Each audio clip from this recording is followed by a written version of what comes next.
having anything to do before the Honorable, the Justices of the Appeals Court, now sitting at Boston, within and from the Commonwealth, draw near, give your attendance, and you shall be heard. God save the Commonwealth of Massachusetts. Court is open. Please be seated.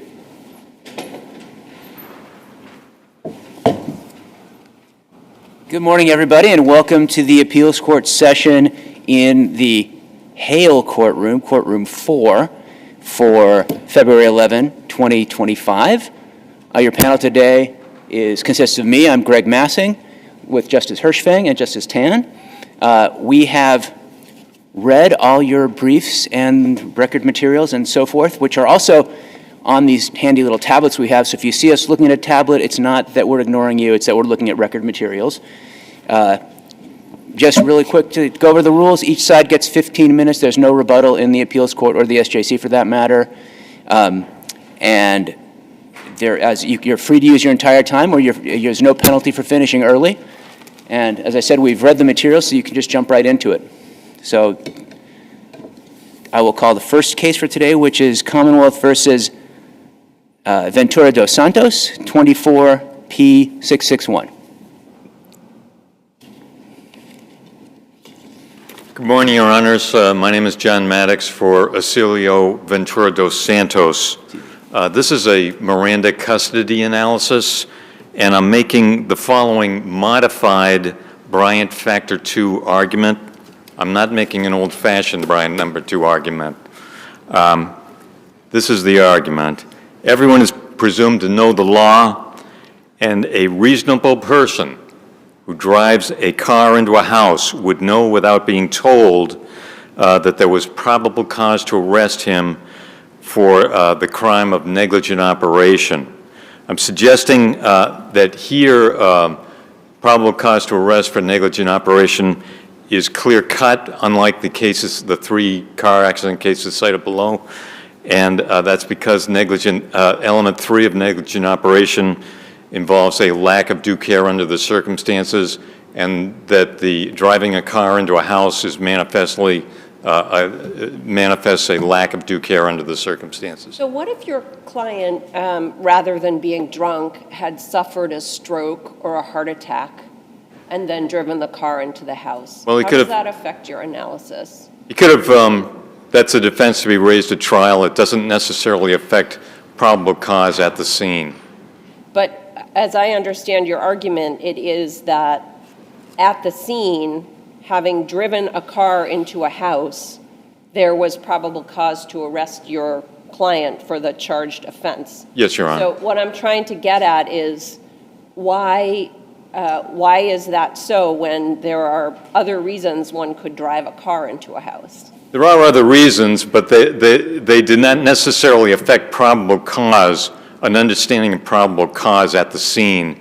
Those are the type of issues like a car defect or something like that that could be raised by a defendant at trial. Those are more trial defenses to be raised under beyond a reasonable doubt standard before the trial court, as opposed to establishing a probable cause to arrest and placing somebody in custody in the first instance. So my understanding of your probable cause argument is that it's the defendant's state of mind about probable cause that matters, right? No, Your Honor. It's a reasonable person's state of understanding as to whether he is in custody if you're a reasonable person in the defendant's position.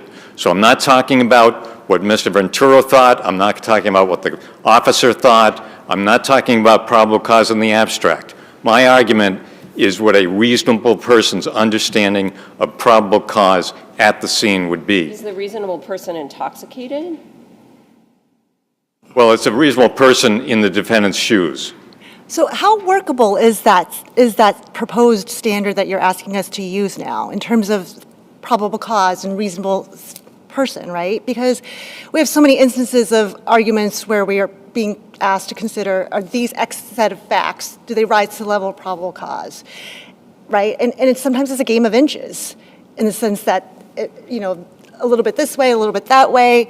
How workable is this proposed? Well, that's why I distinguish this case from the 3 plain vanilla car accidents that were cited below, Beckler, Betters, and McNally.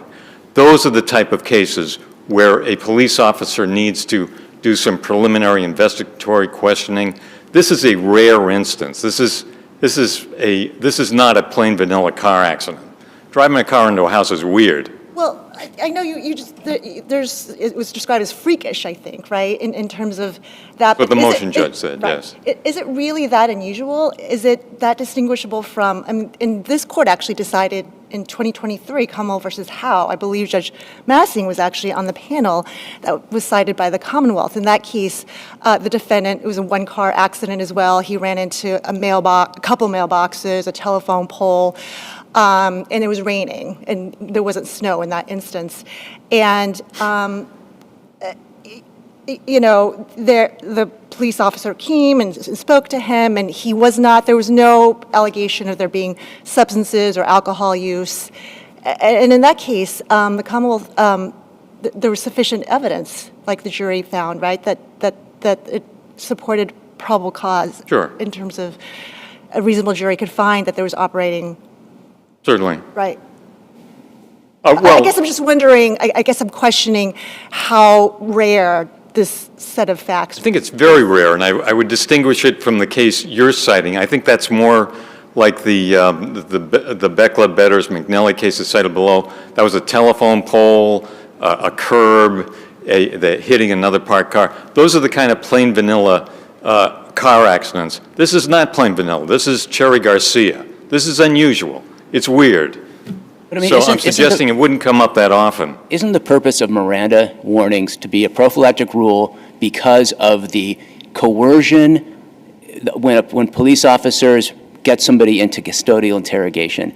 And it's the behavior of the police officers that matters, not the subjective belief, or not the, I mean, right, how does the person, knowing that they're probably going to get arrested, have anything to do with the coercive environment that the police are creating?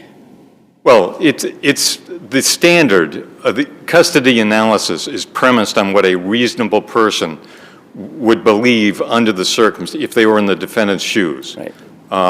So if they felt they were in a coercive atmosphere. yes, they would believe they were in a coercive atmosphere. So that's why the old-fashioned Bryant Factor 2 has been rejected, because it doesn't affect what a reasonable person would think. It's just probable cause to arrest in the abstract, and that doesn't matter because it doesn't affect what the reasonable person would think. Here I'm suggesting that on these particular facts, where element 3 of negligent operation is so clearly established. I'm talking about, this is a negligent operation case, by the way. There's also OUI, but I'm suggesting that this is a clear-cut meeting of negligent operation where Mr. Ventura dos Santos was arrested for that as well as OUI. So what really baffles me then is argument 3 of your brief is it was error to deny a motion to dismiss the negligent operation charge due to insufficient evidence to support probable cause. Isn't that completely contradicting what you're saying? Yes, it is. Could you It's an explain that? alternative argument suggesting that you reject this argument. I'm saying if you do reject this argument, I'm making that alternative I argument. mean, that would be to reject it on the facts, not on the law. Well, you may conclude that a reasonable person on these particular facts would not believe they were in custody. No, we could conclude that a reasonable person would think they were in custody and still say it doesn't matter. Well, I suppose you could, yes. That's an alternative argument that I'm making. Okay. It's not my main argument. I'm also suggesting that... Can I ask another question? This subtle reading of the second groom factor going back to Bryant, that's being raised for the first time on appeal, right? Well, I believe, it's been almost rejected. Bryant Factor 2 has almost been repudiated. No. I'm just asking about was this raised below? No, well, okay. It's not, the precise legal argument that I'm making is a rebuttal argument that was not raised below. The trial attorney cited 2 factors. He didn't even point to the groom framework or anything.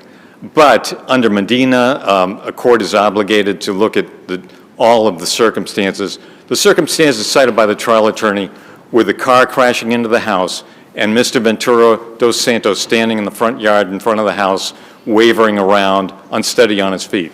That suggests negligent operation plus impairment. Those two factors relate to each of the charges. They relate to negligent operation and OUI. That was the trial attorney's argument for suppression purposes. The Commonwealth cited the Betters case, and the motion judge relied on two additional cases that are standard car accident cases where they follow the general rule for a routine traffic stop, where the officer is entitled to make preliminary investigatory questions that do not intrude on Miranda. I'm suggesting here from the outset on these particular facts that he crossed over into custodial case building interrogation. That was not made below.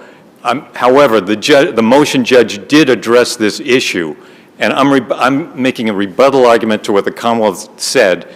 The motion judge, in effect, adopted the Commonwealth's position. I'm suggesting that under Vargas, which is cited in my brief, footnote 7, I believe, it says if the motion judge addresses the issue, then it is preserved for harmless beyond a reasonable doubt standard, which is the constitutional standard applicable to Miranda analysis. So I'm suggesting that under Vargas footnote 7, I'm entitled to a preserved error standard of review, even though it was not precisely argued. It's a different conclusion of law. Actually, let's address the harmless error thing.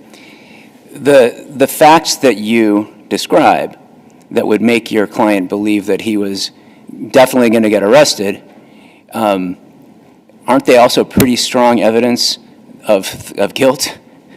Yes. So that the fact that he confessed that he was driving, is that really a big deal in this case?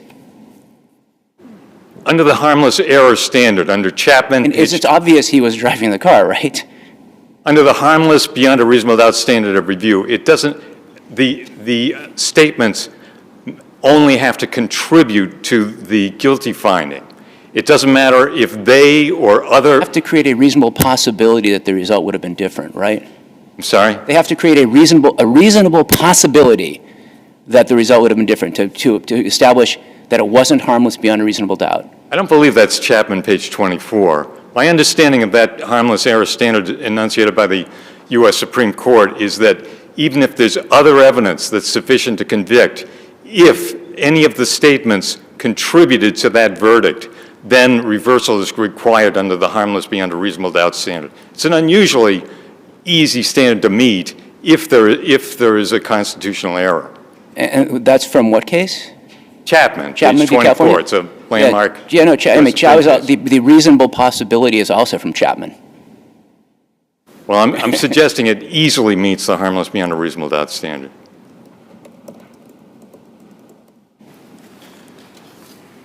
And I'm suggesting that that standard is applicable here under Vargas footnote 7.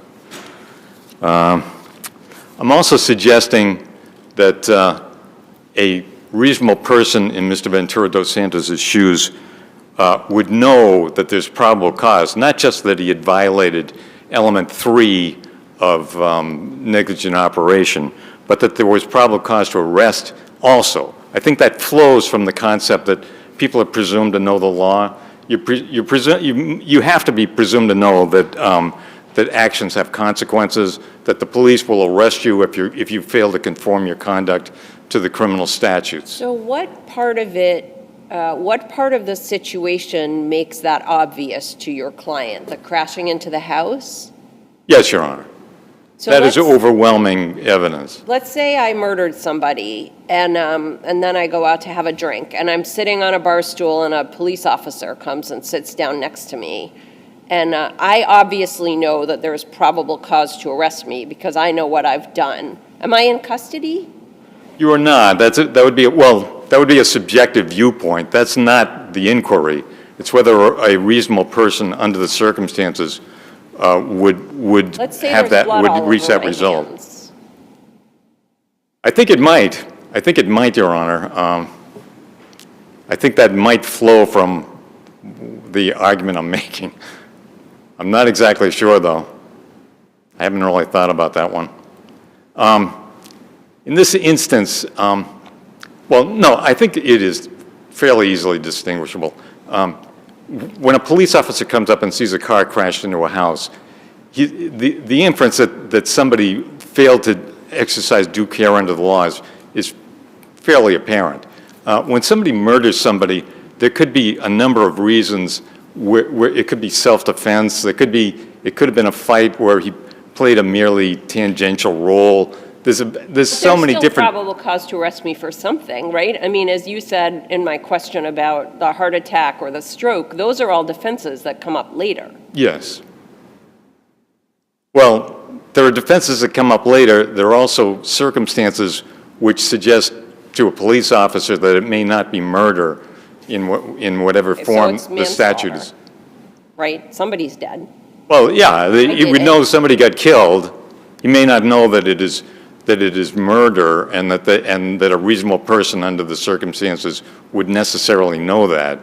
To me, that's more like the plain vanilla car accident cases where this rule would not apply.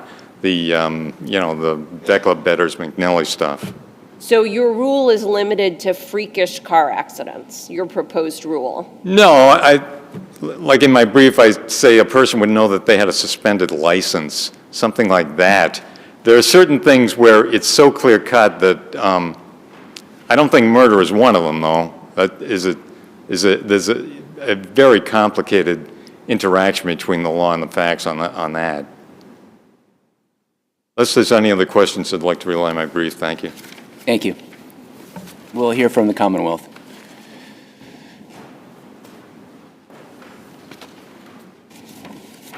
Good morning, and may it please the court. My name is Melissa Johnson. I'm an assistant district attorney in Plymouth County on behalf of the Commonwealth.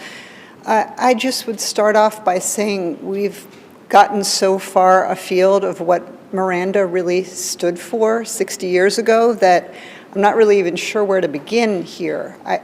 The fact of the matter is, it's not the viewpoint of the defendant that matters.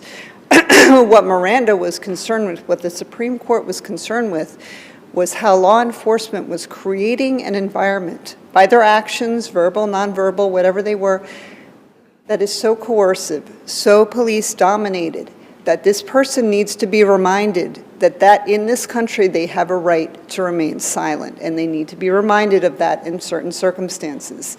It's not the viewpoint of the defendant that matters here, because, truth be told, we know when we do something wrong, and when the police show up, we're not feeling real good about it, all right? That's what happened here. It's not a freakish circumstance.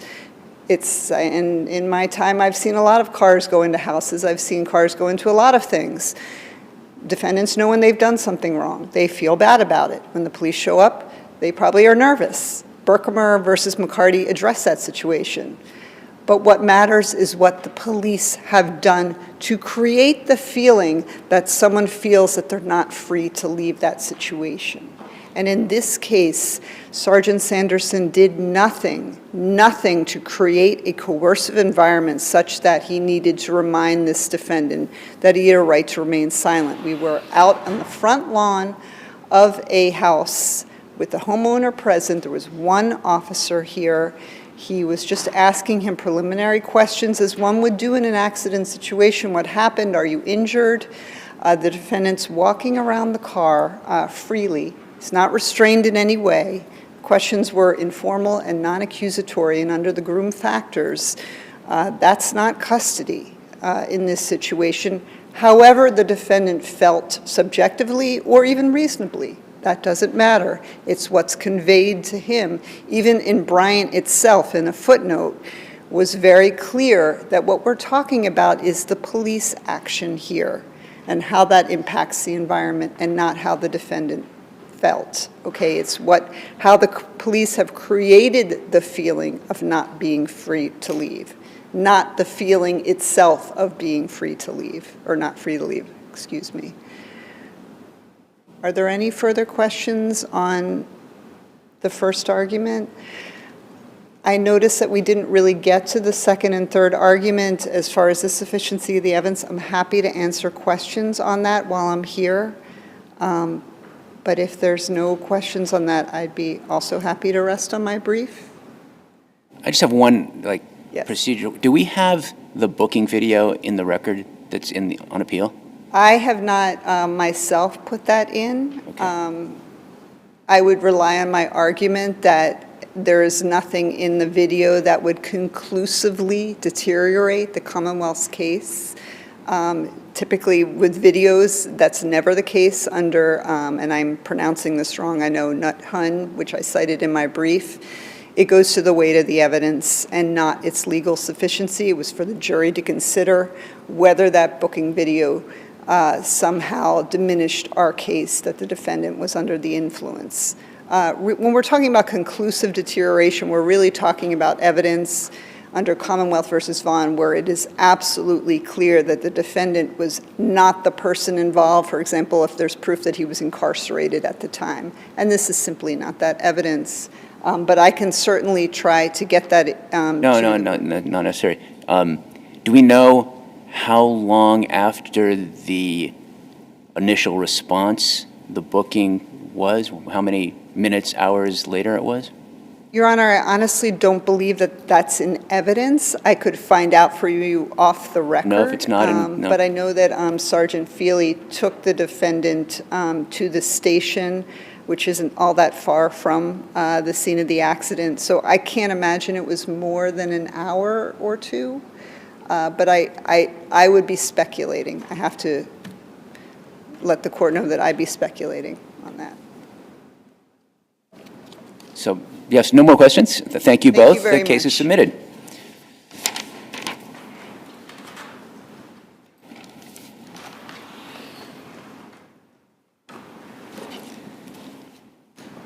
So number 2 this morning is Commonwealth versus Joseph Rodriguez, 24P508.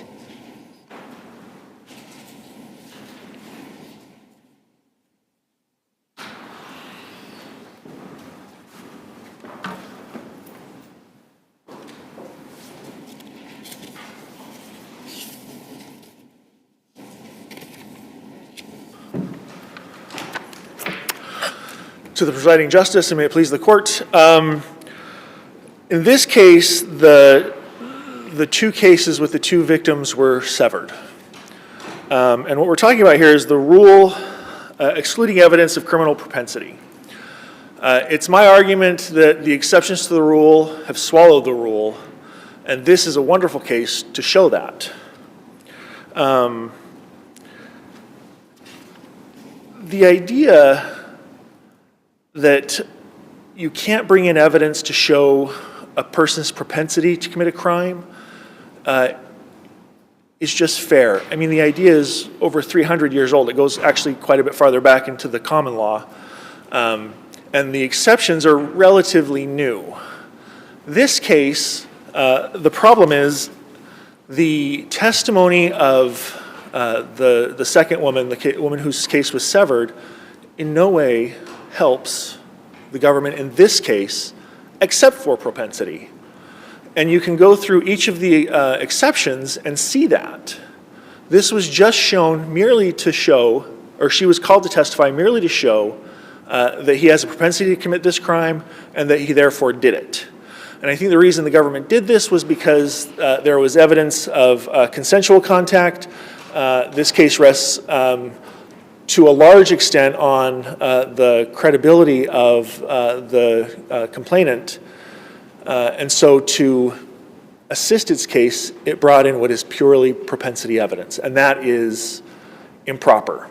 It should be improper just on fairness. This is, in my mind, this is a due process problem because to poison the jury like this so completely shows that it doesn't, it's questionable whether this defendant got a fair trial because we don't know whether it was the government's evidence that persuaded the jury to convict or if it was the prejudice of is it, didn't the judge instruct like 4 separate times not to use it as propensity evidence and only for limited purposes? The judge did. But that doesn't really cure this type of problem. I mean, as I talk about in my brief, courts... It's different to say when something's stricken, ignore that you ever heard that. Pretend that didn't happen. That's different from saying, this, you could take this the wrong way. Don't do it that way. Only do it for this one thing. Yes, I understand where you're going, and we view the jury to act in accordance with the judge's instructions. However, I want you to think about, as you're looking at that, not exception, but that defense, the judges who I've cited who talk about how prejudicial this type of evidence comes in, it really is asking the jury to ignore the propensity is like asking the jury to ignore the pink elephant that walks to the jury box. It's that type of fundamental fairness that we're trying to get at, because again, the main question that you just need to ask is, why is the second woman testifying?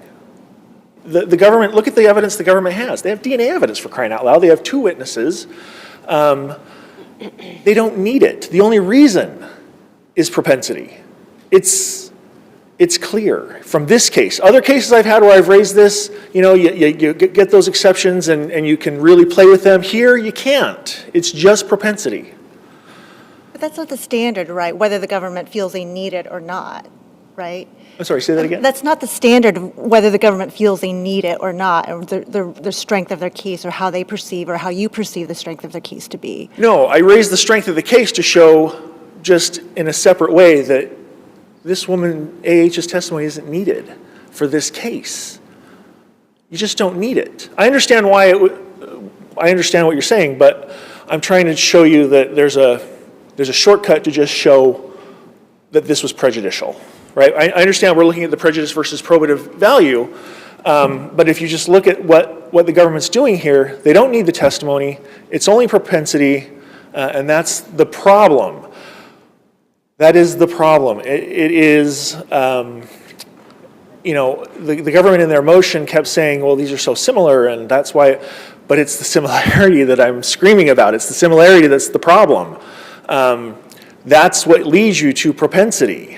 But I think, right, there's this, and it may be sort of imaginary distinction in the law between propensity and MO, right, which can all be distilled in sort of similarity. So what we have here is a case where, in 2 circumstances separated by a matter of days, the defendant sort of unexpectedly, from the victim's perspectives, turned on a woman with whom he was consensually in an intimate space in a home. All right, I see where you're going.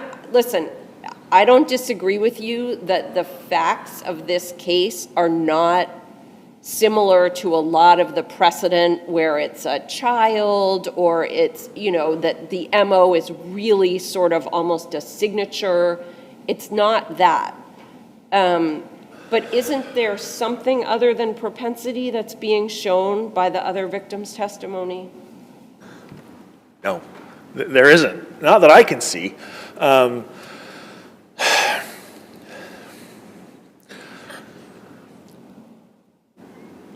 Jurors who come into a courtroom, I understand why you want to say, oh, the judge instructed them. But there's a reason why this goes back so far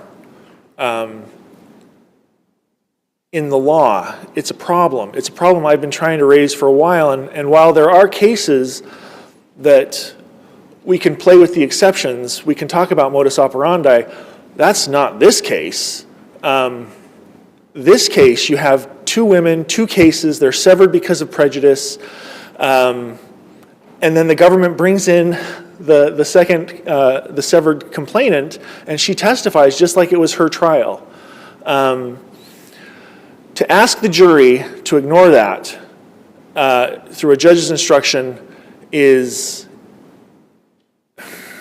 asking the jury too much, because what we're talking about here is prejudice. You don't think so? No, you're not asking the jury to ignore it. No, but You're you use it asking in the a certain jury way. to, look, don't just, don't think, look at the evidence of what happened to BG as, and don't base your decision on the fact that it happened before. Yes, I understand that, but look at the evidence in her case. There's no reason to bring in AH. The government has its case. They're trying to bootstrap it because it's based on credibility. Again, you got to look at the judge. There are some wonderful language from on page 29 from Dean Wigmore, from our own SJC. I know it's dated and a little old, but from Justice Devons and from Chief Justice Parker from New York. These types of prejudice matter when we're trying to say that you are tried for the crime at bar and not for some other crime. There are reasons why you can, there are some exceptions, or I think there should be a narrow exception, which I talk about in my brief, which the SJC put out in Brown. That seems to track the common law exception. I think that's much better. It's much more narrow. It's still good law, but nobody accepts it, nobody uses it. What is that standard? Is it the unintelligible? Unintelligible. Unintelligible? That really does track from the common law. Chief Judge Parker from New York tracks that similar language in his dissent, and that really restricts it. This case isn't that sort of the Commonwealth's theory here, though, that the suddenly turning on this person that he's had a good relationship with is unintelligible? No, but it's a pattern. No. The intelligible rule exception is that that BG's case is unintelligible unless you bring in AH. Unless you bring in AH's testimony, you just can't figure out what's going on in this case. But that's not this case, because like I said, the shortcut is look at what the evidence has. They have everything they need to prove their case. They have everything they need to get a conviction. The worry here is, though, I think, is the consensual part that the government was worried about, and that's why AH is brought in to testify. The exceptions have swallowed the rule. It is over 300 years old. It is important. And the way we view these things tells us kind of how important we think it is today. You view this through a standard of appellate review of the discretion of the court, and there's just no way to breathe life back into this rule. So I believe you are asking us actually to overrule precedent, right? No. Okay. No, I'm not asking you to overrule precedent. I'm asking you to apply precedent. So should we then be focusing on unfair prejudice versus probative value? Yeah, so unfair prejudice, that's the first one. Clearly through any legal issue, this is a legal issue that this court can see the trial court abused the discretion, made bad law just because this is clearly prejudicial. The second way you could do is say, we want to limit this type of stuff coming in. We're going to look at the SJC's opinion in Brown and that exception. And that also shows that the judge abused his discretion. So what do we do with the series of cases in the Commonwealth cites that says that there's actually, in sexual assault cases, the law has tending to permit actually very similar incidents to be admitted so long as they're close in time? And this is, of course, very close in time. Again, I'm going to requote Dean Wigmore. The problem with some of these cases is that that is the problem, is that they're so similar and close in time. You're just inviting the jury. So, we'd have to say those cases are wrong, or? I'm saying that what you need to do is look at, and let's see, so the SJC, and I'm going to just quickly read from page 38 of my brief. The SJC has noted that such bad act evidence should not be applied. Hold on. That's not what I wanted to read.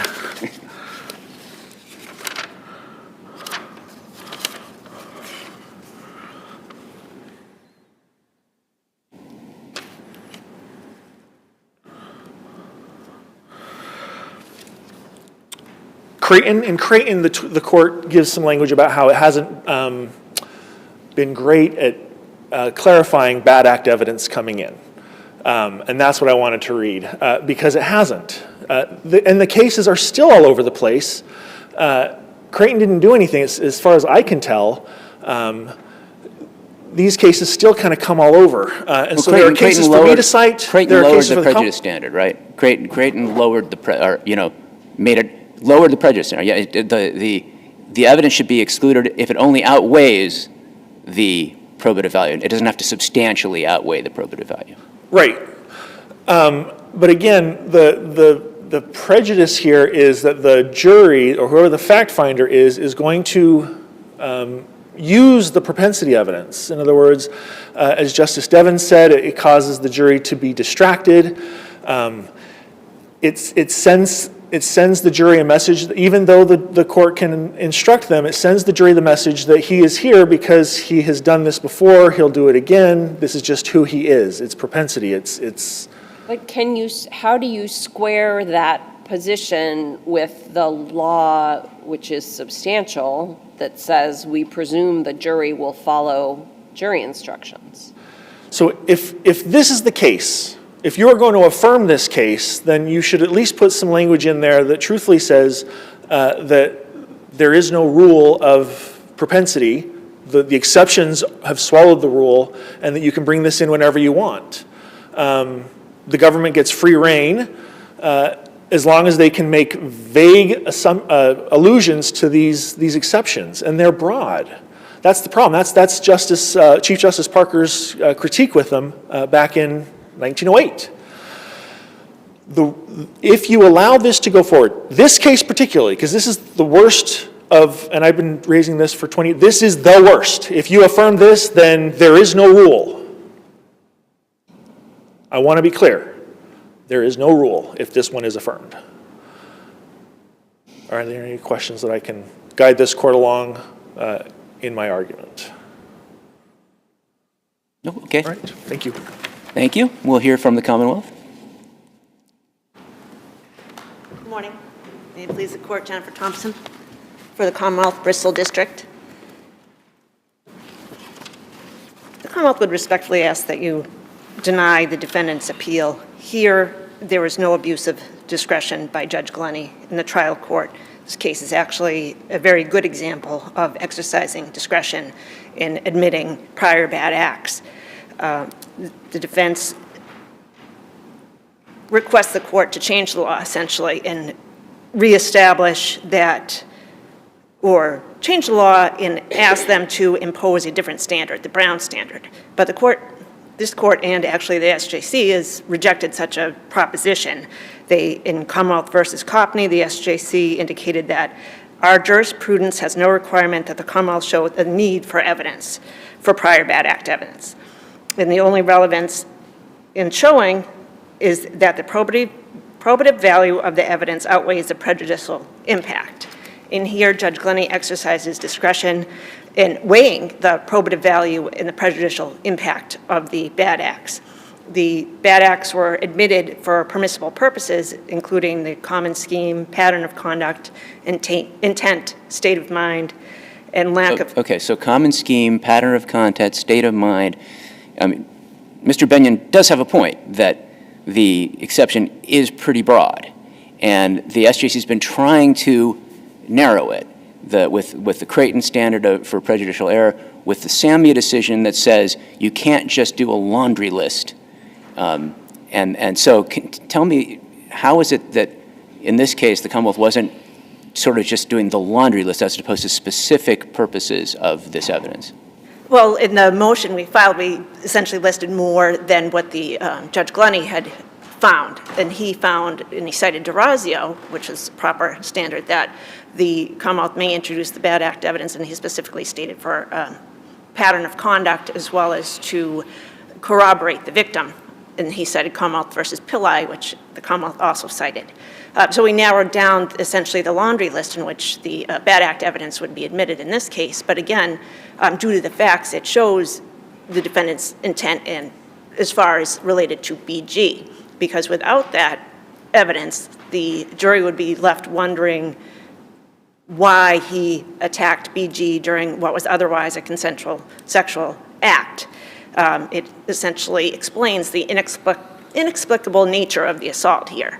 So again, the judge did narrow down the the reasons for the admissions of the bad act as common pattern, or common scheme pattern of conduct, and to corroborate the victim. Oh, sorry.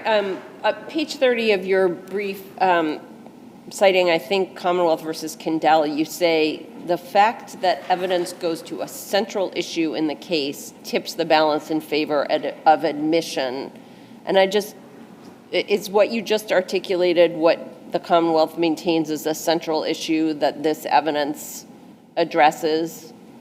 Correct, and that actually goes to consent, because again, it was initially started with BG as a consensual act, so it goes to the central issue that the defense would raise, and that would be consent, that some of these acts occurred during the consensual portion of their encounter.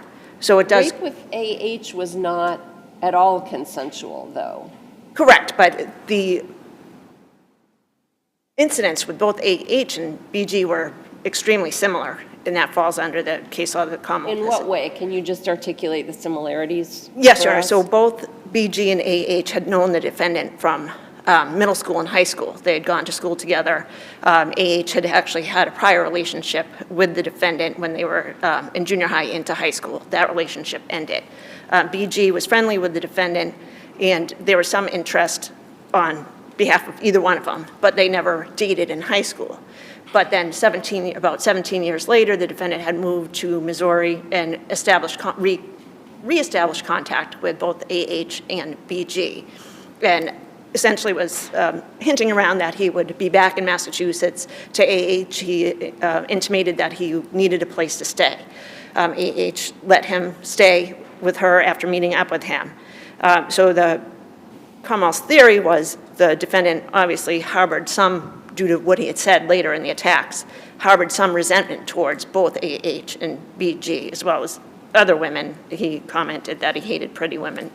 Didn't he stay with AH for 3 weeks, basically slept on her couch, came and went, completely platonic relationship, no hint at all of any kind of sexual or other type of interest Correct. between the two of them, right? AH said that there was no expression either way by either party about rekindling their relationship.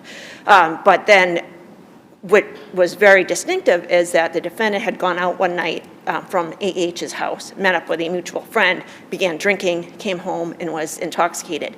And once he became intoxicated, he suddenly essentially snapped and attacked AH, which was very similar with BG. BG had seen the defendant a few times prior to twice, had gone out on essentially dates with him, had engaged in consensual sexual activity with him on the second date. The third date, the defendant had been drinking heavily. She noted that he became intoxicated, and all of a sudden, his demeanor changed, just as AH had described. He made similar comments to both of them of a derogatory nature, made comments to them about. Can I just ask, so on Record Appendix 93, in your motion to enter the bad acts at the trial level, you list, victim A, victim B, and a whole list of similarities that you are claiming. And I'm just wondering, what about those things, they lived in the same, Taunton in the same town and drank alcohol, became angry, and then the acts happened, right? The rapes happened. But I guess is there anything, and then he knew them both from high school, contacted them via Facebook, but is there anything about what you've listed here that really gets to the sort of signature MO type of, specific? Yes, essentially that he was harboring some resentment towards the women, that the sexual attacks were very similar in nature as far as him being derogatory, being violent. He choked both of them, hit both of their heads against one the wall, one the shower wall, the same penetration, anal penetration, threatening to kill them, using the similar language towards both of them, derogatory remarks during the incidents, as well as the fact that all of a sudden he goes from being normal to inexplicably violent. So I'd suggest that based on the factors that I delineated in the motion, they were very similar attacks. And because that they were so similar, yes, in other cases that might go against the admission of the bad acts, but in sexual assault cases, the similarities are actually probative of the intent or pattern of conduct. So in sexual assault cases, the similarities are very relevant to the probative value of the bad act evidence. Even where, are you done? As here, you know, one could argue that the similarities are he gets drunk and angry and he attacks a woman who is available. Is that enough? I mean, what if he had raped 2 other women, one he had met in a bar that night and, you know, one he had, I don't know, connected with on Facebook, and those all happened within the same 30-day period? Would all of that testimony have been admissible in your view? Potentially, depending on the acts themselves. So here, again, they were very specific in the attacks. They were so similar in nature. If he had met someone at a bar and all of a sudden he became angry out of the blue and choked them, hit them, threatened to kill them, made derogatory statements, if they were similar in nature, yes, they would all come in. I think the judge would probably limit them because adding 3 other assaults versus 1 other assault may be more prejudicial than probative. But I would suggest, depending on the nature of the attacks, yes, they would come in. Wait, you were trial counsel? Yes. So what was the weakness in the Commonwealth's case that had to be addressed by calling this other victim? Well, I don't even think that there needs to be a weakness in order to... Well, but, you know, one tries to try the most tidy case possible, right? You want to put in everything you need and probably nothing more. So why was this needed? Well, in the Commonwealth's perspective, we anticipated that the defense would be consent. So oftentimes we know that juries have a tough time convicting in especially adult cases where the allegations arise from a consensual relationship and then result in a sexual assault or rape, and juries have a hard time understanding that. And I think Justice Cipher addressed that in her dissent in the Alvarez case perfectly. And she said the persistent lack of physical evidence and regular disbelief of victims necessitates the prior bad acts to be admissible. Here, though, there wasn't a lack of physical evidence, right? There were photographs of the victim with, I think, bruising around her neck and the multiple injuries to her head. So Correct. That feels like less of an issue than it might in some, you know, cases that turn from consensual to non-consensual. Yes, and I think it goes to the rape charge itself, or the assault rape charge itself. He was also charged with assault and battery, so the jury could find, you know, the bruises were related to him choking her, hitting her, and not a sexual assault. So I think that the bad act showed, again, her lack of consent to the sexual assault in this case, and his state of mind, essentially. And again, there's DNA evidence, but that doesn't negate the argument of consent. So in other words, the jury might have disregarded or disbelieved her testimony about the order of things and thought they had had consensual sex and then he had beaten her?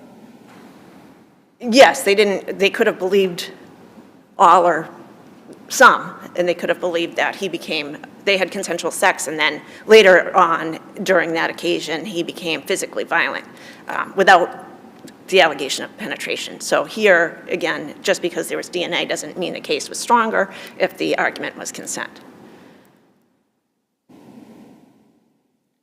So the judge didn't make an explicit finding that the prejudicial value did not outweigh the probative value, right? He did not, and I had mentioned that in the brief, and that's not... Isn't that a problem? I mean, isn't it really important that the judge make that finding and show us that he used the right standard? Yes, on occasion, I mean, it's optimal if they do make that finding. Here, Judge Galani did make a written finding, and if I could just have one moment.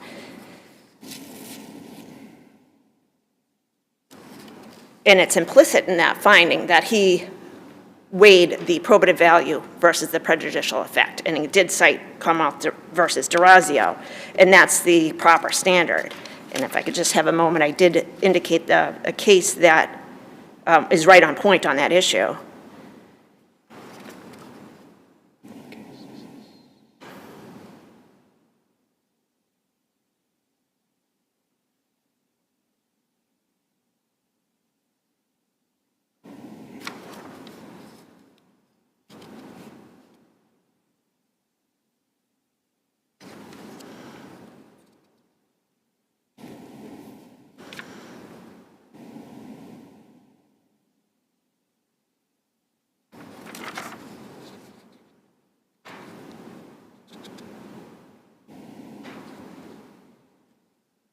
Commonwealth versus Sorry, speaking Samia? well. Yes, go ahead. Was it Commonwealth versus Samia that you were citing from with respect to that issue? Commonwealth versus Samia that you cite in your brief? If I could have the page, Sorry, page 42.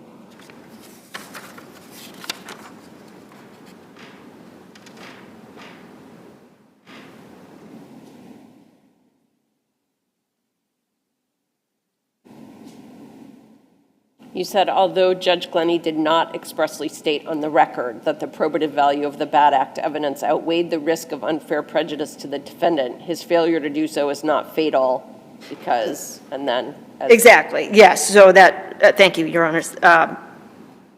Exactly, that's Commonwealth versus Samia that I had cited. Again, his failure to say that he finds that the evidence, the probative value of the evidence does not weigh the prejudicial effect does not mean that his ruling was incorrect. And again, he cited the Durazio case, and I cited Commonwealth versus Moran that in that case, the court did note that the judge did cite the correct cases, indicating that the standard was articulated appropriately, and that was in Barrett and Durazio. So here, he did, in his ruling, cite the correct standard. He just did not specifically say he found the probative value outweighed the prejudicial effect. But again, the ruling was correct.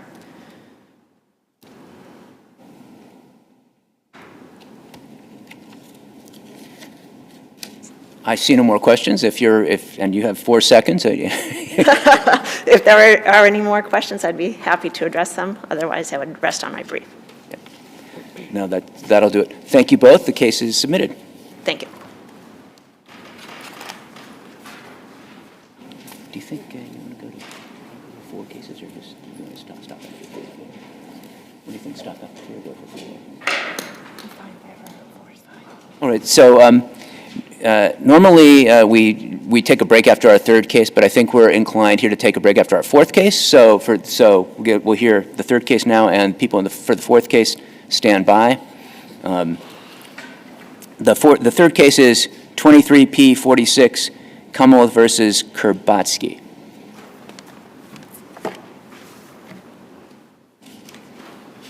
Morning. Good morning. May it please the court, Amy Cottignon on behalf of Ms. KURBATZKY. There are a number of issues raised in the brief today, but with the court's consent, I'd like to address the due process violations stemming from the evidence of her incompetence, both pre-trial and during the trial here, and also the unfairness in the variance of proof at the grand jury and jury hearings. Starting with the competency issue, I would ask that this court reverse the denial of the motion for a new trial. I would suggest to the court that there is evidence here, certainly at least equal evidence, which is the standard, that she was not competent at the time of trial here and particularly at the time of pretrial. If you look at the motion judge's decision, he was not a witness to the escalation of her behavior leading up to the trial. And he does note in his decision that a lot of the evidence is concerning and that there's not really an explanation for why she was behaving the way that she was. And I would suggest to the court that that meets the standard for suggesting that she was not competent, because her behavior pre-trial leading up to this case, she is spouting the exact same conspiracy theories that 5 clinicians post-conviction determined rendered her not competent to stand trial. Her presentation always has been as a highly intelligent individual. She's put together, she's logical, she's linear, and she's able to follow court directions. But still, she is spouting these conspiracy theories that are not just being, disruptive or being rude to the court. So you can be a conspiracy theorist, right, and still be competent to stand trial, meet the legal standard, right? In fact, I think one could say there are many conspiracy theorists out there who would fall under that category. And so competency is fleeting, right? It's a moment in time. And while we don't know if she was or wasn't competent during the pretrial hearings that you're talking about, but the trial judge, who made very careful, detailed findings, right, in his motion, his findings addressing the motion for new trial, was also the judge who had a lot of experience with her, including some of the pretrial hearings, right? And in fact, I think he actually, in his findings, doesn't he distinguish a little bit with how he viewed her? He talks about how, in his findings, how she appeared in some of the pretrial hearings, right? And also, importantly, in the trial. And isn't it, I mean, I find it interesting that, I mean, could one basically view the trial, the jury trial, as essentially a competency hearing, in the sense that generally competency hearings are, we hear from an expert or a clinician, right, who's had the opportunities to speak with the defendant and maybe some collaterals, and then makes a recommendation that the judge, has to make a judicial finding as to competency after that hearing. Here, the judge, actually in an unusual sense, had the opportunity over a period of days during the trial to observe, firsthand, right, the defendant, and essentially she was pro se with standby counsel, and She did not have standby counsel, Your Honor. She was pro se. I'm sorry. So, but there was counsel that was, I think, offered to her, right? And she did, in fact, consult with, I think it was a duty attorney, maybe. On 2 occasions, she on asked 2 some occasions. question. We don't know Right. the substance of that. Yes. Right. But I think one was to deal with, I think, procedural subpoenas, I think, that she needed to send out. And another was before she testified, I believe, right? To talk about I believe that's correct, yeah. her testimony. And so the trial judge found, and I don't know, and is there a reason for us to sort of disagree with his assessment that she had the ability on at least 2 occasions to consult with an attorney, recognize the need to consult with the attorney. So I have a number of responses, Your Honor, if I It was may. I apologize, there were several. The court started by saying conspiracy theorists can be competent. I wholeheartedly agree with that. The reason that she is different, so there's the whole, the sovereign citizens, right, where they're saying your court does not have jurisdiction over me. She is not that defendant. She is a defendant who acknowledges this court has jurisdiction over me if I had been indicted, but I wasn't, because the prosecutors typed up the grand jury minutes, didn't actually hold a grand jury, and then used their connections and the clerk's office, who they are in cahoots with, because they are Irish Catholics, and there's a persecution against her, to use their connections to circumvent the grand jury process, to persecute her for religious reasons. That was one of the defenses that she was raising pre-trial. So that's not just, this court doesn't have jurisdiction over me. That is a conspiracy theory that is sort of above and beyond what is normally seen. But the reason that this is particularly important here is because it's driving her decision-making. So it's not just that she has conspiracy theories. It's that she is putting them into action as she is making decisions about whether or not to proceed with a motion to suppress, whether or not, what witnesses she's going to call at trial. She wants to call Charlie Baker and Supreme Judicial Court justices and Judge Tochka to testify that he never actually denied her motion to dismiss. The Commonwealth just falsified the judgment. That's the theory of defense leading up to trial. So this is not just a conspiracy theorist defendant. This is sort of above and beyond what's typically seen. The court also made mention to the sort of distinction between pretrial and trial.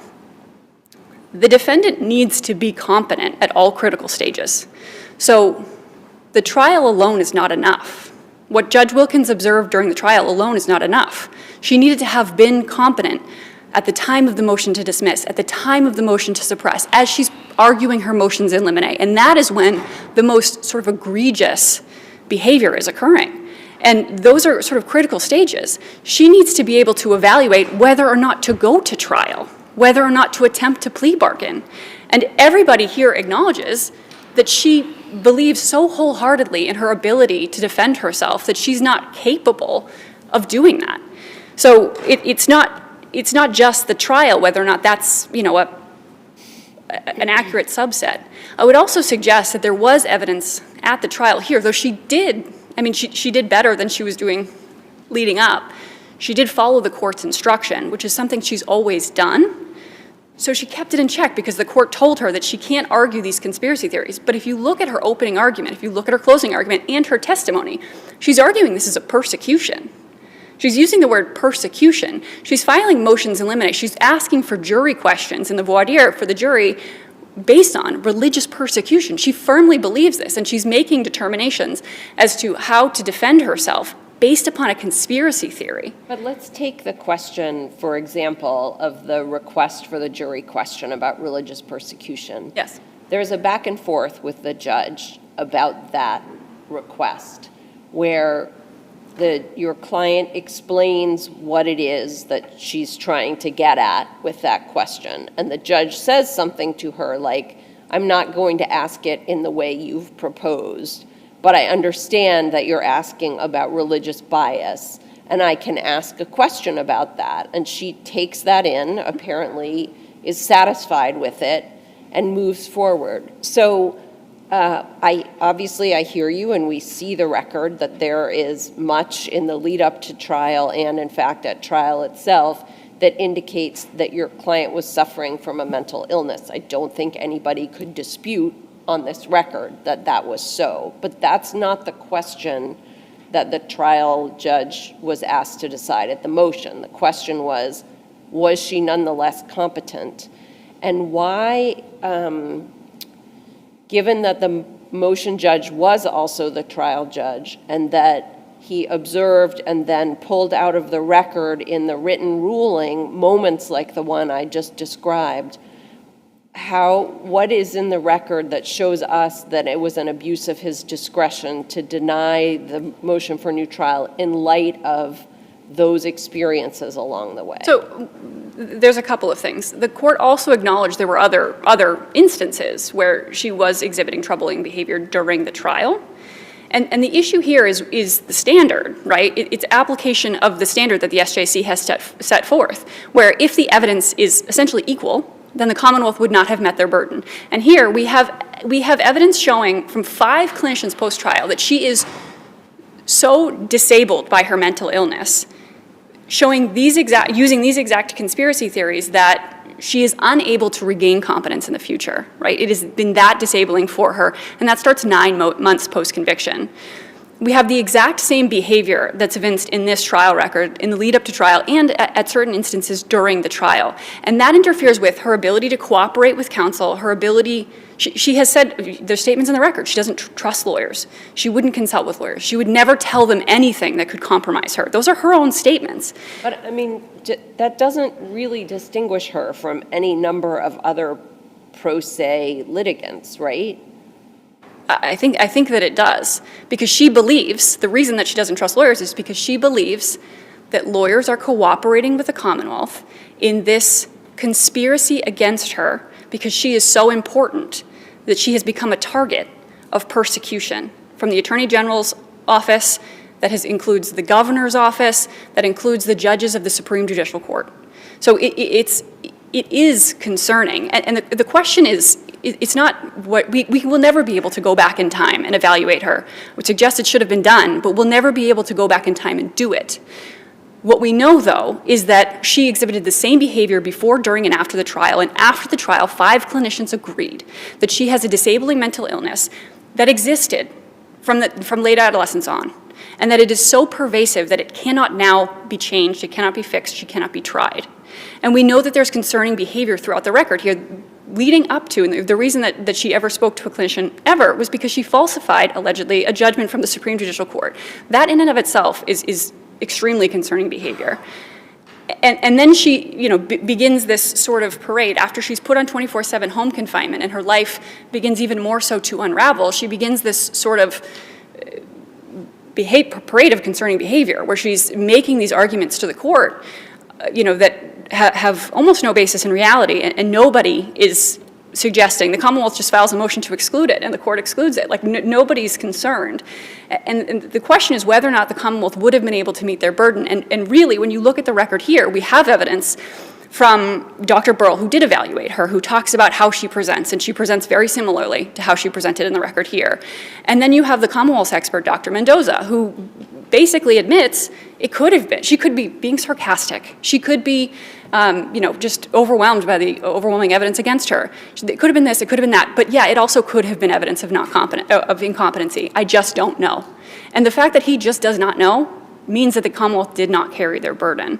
So I would suggest here that applying the standard both to the pretrial stage but also to the trial stage, suggests that the Commonwealth could not have met their burden of proving that she was competent in this instance, given the sort of breadth of evidence of incompetency. So the corollary of what you've just said, I think, but tell me if I'm wrong, is that the motion judge, who was also the trial judge, committed an abuse of discretion or error of law in looking at that same set of evidence and concluding that your client was competent at the time of trial. So yes, I think that that's the finding that the court needs to make, and I think that there's sort of two ways that the court can get at that. And the first is that Judge Wilkins' decision seems to skate over much of the pretrial proceedings to which he was not a direct observant. He does acknowledge that it's concerning and that it's worse than what he saw during the trial, but he seems to skate over that piece. Well, he specifically addresses the motion before Judge Frenier, right, where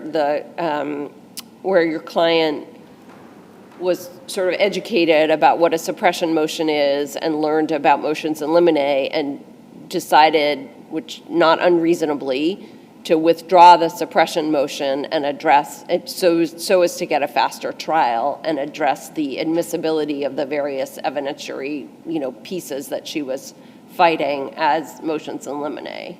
He did address that hearing, and also during that hearing, there's questions about whether or not she should consult with counsel. She makes statements that she's going to take her daughter to jail with her. There's a lot of concerning behavior also within that record. So there's never been a dispute on whether Ms. KURBATZKY is intelligent. She is. She's got a PhD from Harvard. She's a very, very intelligent woman. She presents very well. She always has. Even when she was observed by the 5 clinicians post-conviction, she always presented well. She was linear in her thought process. She was factual. She understood and could advocate for herself always. That's never been the question. The question is whether or not her long-held and pervasive conspiracy theory beliefs interfere with her rational abilities to defend herself, to understand and plea bargain, to make the best course of action, and to work with counsel. And here, the evidence, certainly in the record, is that the Commonwealth would not have met their burden because, we know now that when 5 clinicians looked at these exact same issues, they came to the conclusion that it interfered with her competence-related abilities. And so I would suggest the same is true. So she was evaluated on March 9th, Yes. right, of 2018 by the court clinic, who then made a determination that she was competent, Yes. right? And then, so then are you suggesting that she should have been reevaluated at some point? Then there was some pretrial hearings, and the trial started in July, right? So that was... As to that evaluation, I'm suggesting 2 things. First, that she should have been evaluated when her behavior got more concerning, which it did. And the second piece is that Dr. Burrell, who ultimately evaluates her at length, talks about why Dr. Jackson would have missed this. She didn't have a diagnosis at the time that she met with Dr. Jackson. She wasn't presenting the way that people often do when they're interviewed in lockup, in that she wasn't psychotic or, evincing really, the typical mental illness that you would see in lockup. And this was, he terms a beginning view of her mental illness. She does flag a lot of the same issues that ultimately lead to the later 5 clinicians determining that she's not competent, but I would suggest also she should have been reevaluated. I see I've run over my time. I apologize. Okay, no need to For apologize. questions, I would rest on my brief on the remaining issues. Thank you. Okay, thank you.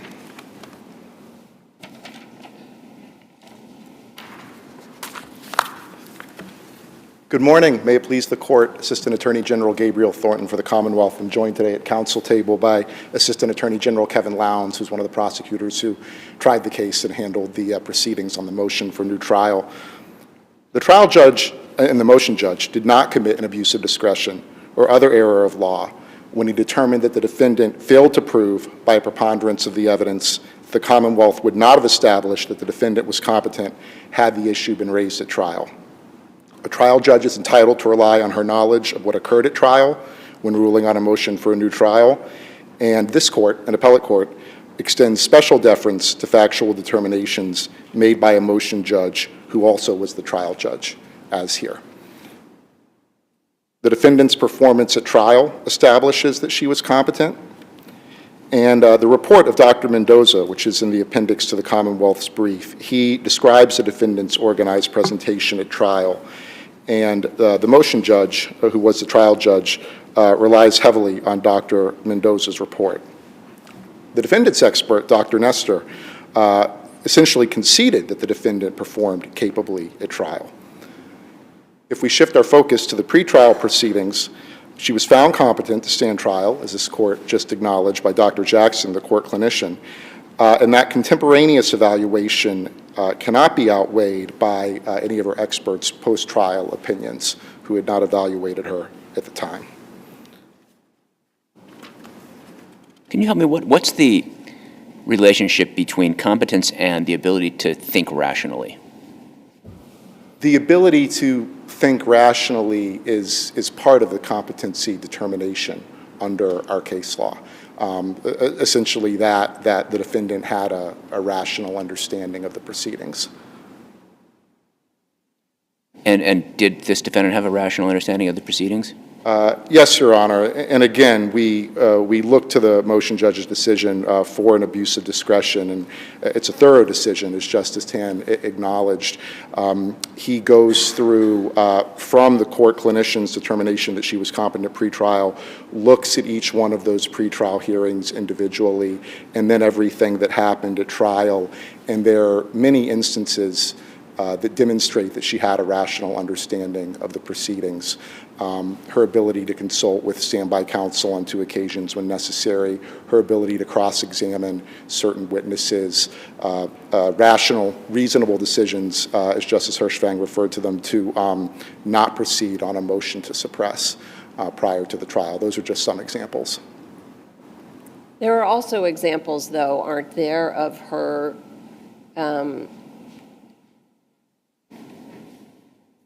understanding or appearing to understand what the consequences will be of taking certain positions or certain actions, and nonetheless making arguments or pursuing courses of conduct that are inconsistent with her own self-interest. Not necessarily, Your Honor. I mean, we acknowledge the conspiratorial beliefs, for example, behavior such as attempting to get the governor to testify. But it's important to acknowledge that she generally compartmentalized these beliefs and these behaviors, certainly before the jury. But more importantly, Justice Wilkins, the trial judge and the motion judge, he acknowledges these beliefs and behaviors, but looking at the entire picture, determines that she was competent pre-trial and during the trial, and that determination was not an abuse of discretion. Can I'm not looking to get away from this topic forever, but if I don't ask things, then I forget that I meant to ask them. Just for a moment, I'd like to direct your attention to the second argument, the argument that the non-provider, for want of a better term, prong of Chapter 118E, Section 40, is not a lesser included of the provider prong. What do you see as the elements under that statute? In other words, what did the Commonwealth need to prove in order to prove the defendant guilty? I apologize, Your Honor, that I don't have 5 elements available to recite off the top of my head, but the important point is the statute lists 4 numbered elements. So that's part of my question. And the numbered elements, I will not read them verbatim, and any error in consolidating is my own and not the court's. So 1 is knowingly or willfully makes or causes to be made false statement or representation of material fact in an application for benefit or payment. 2, knowingly and willfully makes or causes to be made false statement or representation of material fact for use in determining rights to such benefit or payment. And then so this is in the disjunctive. 3, having knowledge of the occurrence of any event affecting his or her initial or continued right to any such benefit or payment, is receiving it or conceals it. And then 4 is having made application to receive. So those are the numbered bits. But then there's this intro language. In the first paragraph, any person who furnishes items or services for which payment may be made under this chapter. And then in the second paragraph, any person who does not furnish items of services for which payment may be made under this chapter. So that's a very awkward, bulky way of asking, why is the second a lesser included of the first? There are 2 versions of the offense, a felony version and a misdemeanor version. So when somebody is a provider, meaning somebody who furnishes services under the chapter, and that person submits a false claim, satisfies the other elements, they're guilty of the felony version of the offense. When somebody is not a provider, meaning somebody who does not furnish services and satisfies the other elements, they're guilty of the misdemeanor version. Now, it was the Commonwealth's position at trial, and it's still the Commonwealth's position, that with the second indictment for submitting a false claim, that the defendant was guilty of the felony offense as found by the jury. The trial judge mistakenly determined that, and to step back for just a second, that second indictment for submitting a false claim was for services that were not provided. Right, The and so falsity the judge said was no submitting services, claims. no provider. Right. Which is sort of like, instead of viewing it as the status of the defendant as a person who provides, it was, you know, on the facts was the defendant. Exactly, But Your that's what Honor. you're stuck with, right? Because that's what the judge did. Yes, but ultimately, even though we don't agree with what the judge did, because we proved the felony version of the offense, the misdemeanor version is a lesser included of the felony version, because the only difference is whether somebody is a provider or not. So when the trial judge determined, again mistakenly in our view, that nobody could be a provider under the second indictment if services were not provided, then all of the other elements were satisfied, and she could still be guilty of the misdemeanor version. Can I ask the question in a slightly different way? There's two statutes that punish indecent assault and battery. One of them is if the victim is 14 years of age or younger, or maybe it's under 14, and the other one is over 14.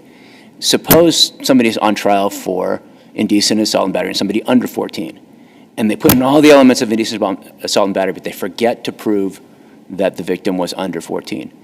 Is the defendant then not guilty, or are they guilty of assault and battery somebody over 14? If I'm understanding the hypothetical correctly, the Commonwealth would have failed to prove that the victim was over 14? Was under, right, I mean, they charge under, but she's not under, I mean, but they forget to put in her age. It seems out of the hypothetical, the Commonwealth would have to prove one or the other, either that the victim was under 14 or over 14. So, I mean, wouldn't that apply here? You'd have to prove whether, yes, a provider or no a provider.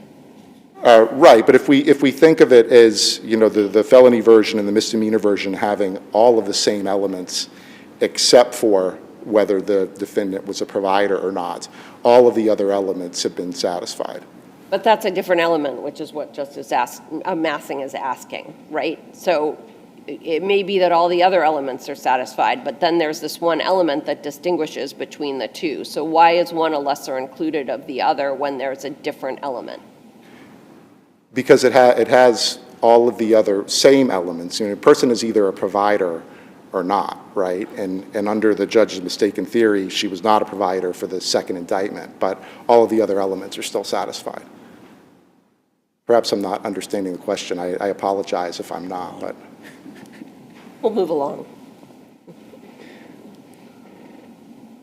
Unless the court had any additional questions on the competency issue or any other issue.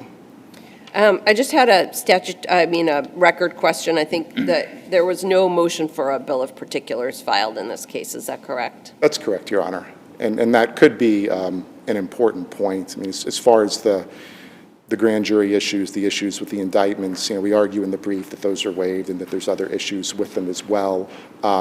But if there were questions of potential proof, a bill of particulars would have been important, and there was not a motion for a bill of particulars. So, I mean, we're capable of looking at the grand jury minutes and looking at the trial evidence and seeing if they were the same crimes or not, right? I mean, are they? Yes, Your Honor. And as we argue in the brief, this is not what I would call a Barboza issue, where you have distinct acts, and perhaps the grand jury did not hear evidence of acts that were later proved at trial.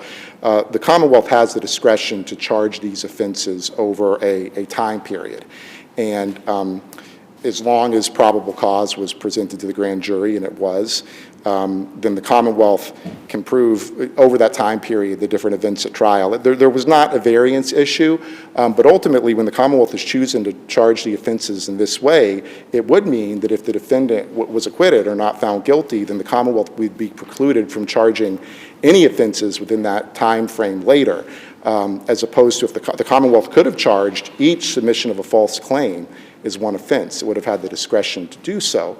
Under that scenario, there could be a potential variance issue, I suppose, if the grand jury heard evidence that the trial jury didn't hear, or vice versa.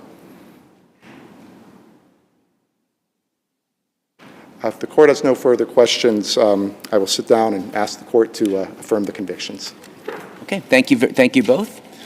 Interesting case. It's submitted. And we're going to hear one more case before the break.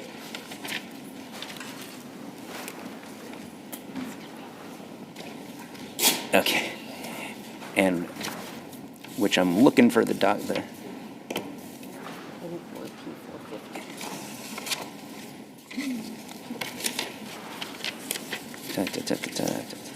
Okay, here it is, yes. So this is the Commonwealth, the Department of Children and Families versus Mother and Father, 24P450.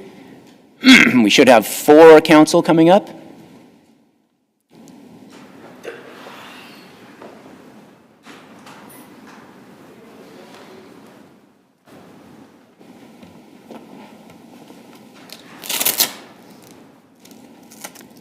I told them that we were going to call the case next. I know you did. I heard you. Just a sec. The court officer went to look for the missing party.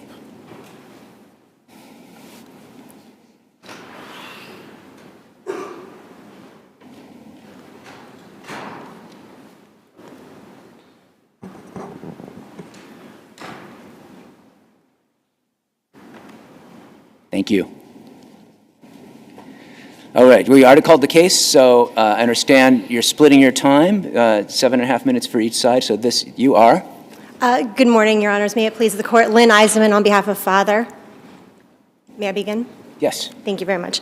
Your Honors, Father is asking that you vacate the decree terminating his parental rights to his son. If the panel has no particular questions for me, I would like to start with the ICWA issue, as I think that might be determinative of the other issues, hopefully. So the child in this case is now an Indian child for purposes of the ICWA statute. So we have Father who enrolled in the tribe after the conclusion of the termination trial. And so this family now qualifies for the protection of the ICWA statute. And we know that the purpose of that statute is to protect the interests that the tribes have in ensuring that Native American children grow up within their tribe, aiming to keep those children connected to their heritage. So if we accept the Department and Children's argument that ICWA doesn't apply, we are essentially defeating the purpose of the statute to keep this child connected to his tribe. It did not apply at any time during the trial, right? It did not, Your Honor. So the argument is that it applies now because the statute is very broad. So the parental rights were not terminated in violation of the statute? At the time, no. Not in the trial court, they were not, no. Okay. But the So do you have any case that says after a termination, a new determination of belonging to a tribe entitles you to vacate it? So I don't have a case that says that is what is to happen. I think the statute, though, on its face is very broad, and in multiple places throughout the statute, it talks about any child custody proceeding, any action, any state court proceeding. So I think that encompasses this appeal. And so, the termination decree is not yet final. And so this court would then have to apply the requirements of ICWA, the heightened evidentiary standards and burden of proof. You say this court, do you mean us? Yes, but with that said, this court is not a finder of fact in the first instance, and there was no expert witness at trial. So I think as a matter of procedure, it has to get sent back for that analysis to be done by the trial court. So I noticed, and I apologize, I can't remember which of you it was, but one of you cites a federal statute, 25 U.S. Code Section 1914, that there's a possibility to file a motion to invalidate. Yes. Has that been done? So I think we potentially both cited it. We attempted to do that. So the way the timeline played out, unfortunately, was that the tribal membership enrollment did not open, the rolls did not open again until February of 2024. Can you explain more about that? I mean, I know, Sure. so I know the father, so at the time, the trial court did everything, and DCF did what they were supposed to do under the law, right? They made Correct. the inquiry, the tribe responded, and the court made a finding in July of 2022, right around the time that the trial started. And so I guess what more? The court did everything, right? And so I guess you said re-enrollment. The father stated that he tried to enroll but couldn't because his mother hadn't enrolled and she had to enroll first, but the enrollment wasn't open during that period? Correct. Yeah, can you explain Sure. more about that? So the tribal enrollment, the tribe closed their rolls to new enrollments when the father was just a child himself. 1998, I think, right? I believe, Yeah. yes. And so he was unable to enroll himself. And the rolls remained closed until February of 2024. Father's now obviously an adult and is now able to enroll. So once those rolls opened, he took the steps to enroll himself at that time. By the time that he obtained his membership card, this appeal had already been docketed. And so Mother's counsel and I filed a motion for leave to file a motion for new trial. That's how we were trying to get back into the trial court. That was really our only avenue, I believe, at that time, to get back into the trial court. And that was denied by the single justice. Correct. Which you have appealed. That's part of the appeal before us Correct. today, right? I guess part of the sort of the mental gymnastics that's challenging, because I'm not that coordinated in thinking through this, is what we do here, obviously, you said earlier, we don't find facts, and we review decisions that were made prior, usually by the trial court, but now also in this case by the single justice. So what is it that was wrong about the decision of the trial court? Let's take that first, and then the single justice, that results in the outcome you're seeking. So I would say in the trial court, there was nothing wrong. So notice was given, the tribe was given an opportunity to intervene. At that point, father was not a member of the tribe, so the tribe rightfully responded, he's not a member, the child is not an Indian child. ICWA was found not to apply. That's the end of the story at that point. With respect to the single justice is where I think it gets different because, again, the statute talks about any proceeding, any state court, and I think that incorporates, the statute has to be construed liberally, according to Montana v. Blackfeet. So because the appeal's still happening, then that gives you the right to do that. So Yes. what if it was, 6 months ago the appeal happened, argument happened, and he hadn't registered yet until after the appeal was decided? So What does that do to your argument? I think potentially, again, the statute's very broad, so I think potentially he could still file some sort of petition to attempt to invalidate, even at that point, because the statute doesn't put a time limit on it. But clearly, that's not the same scenario. But I think that's the error is at the single justice level as an error of law, that at that point, we needed to be given the opportunity to go back to the trial court at that point. So can I ask, so if, let's just say that at some point you were allowed to reopen the evidence, or rather that ICWA, maybe the father had enrolled and the case was tried with the tribe participating or intervening, and there was a heightened reasonable doubt standard, and there was an expert witness that testified. How do you think that, given the state of the evidence, would that have produce a different outcome? I think it's really hard to say because we don't, I mean, as a threshold matter, we don't have the expert witness. So we don't even know that an expert witness could say But we know what the evidence statute requires. We assume the evidence is the same. So I mean, I know I'm asking you to hypothesize Right. and speculate, but there was overwhelming evidence of the parents' lengthy substance use history.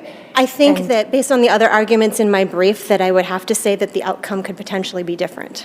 And so we need that analysis to be conducted in the first place, especially with the expert witness, because that's such a different concept from the normal, I don't mean to say run-of-the-mill, but the typical termination case that the expert is required under ICWA. And if there are no further questions, I would rest on my brief. Thank you. Okay, thank you.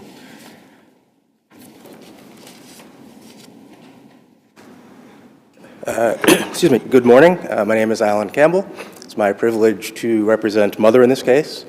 She is also asking this court to vacate and remand for a new trial, or in the alternative to remand it with an order for a reasonable visitation post-termination, post-adoption. I had planned on starting one place, but I'd actually like to follow up on the question that Justice Tan just asked. And it sounded like you were asking, wouldn't this error have been harmless? And I don't believe there is a harmless error analysis with ICWA errors.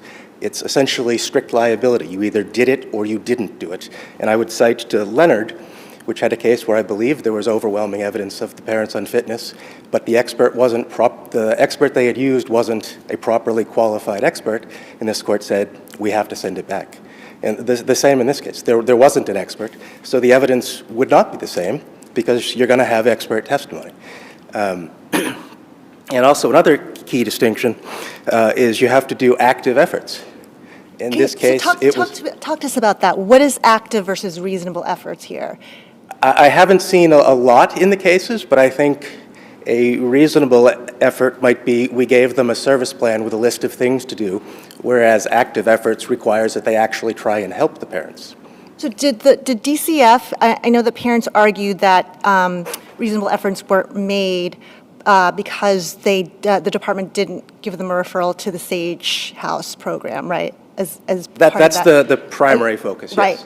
And so isn't it true, though, did the evidence show that, in fact, the department asked them pretty early on, I think, after the removal, I think it was June of 2021, and said to the mother, listen, if you can produce a negative screen, we'll consider referring you to Sage House, because part of Sage House's protocol in order to have, to be eligible for Sage House is that there have to be, they can't be actively using, right? The parents can, and the mother produced a positive screen.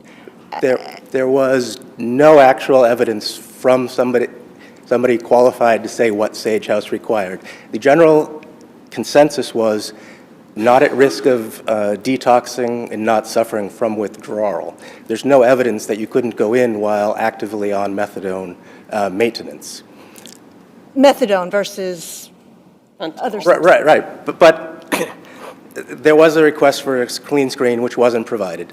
However, I believe it was December of 2021, January, and February of 2022, Mother did produce negative screens, and that was the time she filed her Rashida motion, asking, for the court to find that DCF hadn't made reasonable efforts. That motion was merged with the trial. And at the point of trial, DCF was requiring Mother to show 6 months of clean screens before they would give them a referral. I don't want to say it's ridiculous, but that's ridiculous. If you can show you have 6 months of sobriety, you don't need a program. You are sober. The point of going in was to become sober. How many cases do we see where the parents, and specifically Mother, because that's who I represent, is essentially begging, I want to go into a program? From even before the case starts, she's saying, I want to go into a program with my husband and my child to become sober. And DCF says, no. Can I just interrupt you, though? The Sage House specifically, the parents kept pushing Sage House. We want Sage House because Sage House allows the child to be reunified with the parents. But there were other treatment programs, right, besides Sage House that the parents could have availed themselves of? Presumably, quite possibly. DCF never made any suggestions for any of those. DCF never made a referral to a detox facility. DCF never even spoke to Sage House to see if they would be eligible or what they would need to do to become eligible.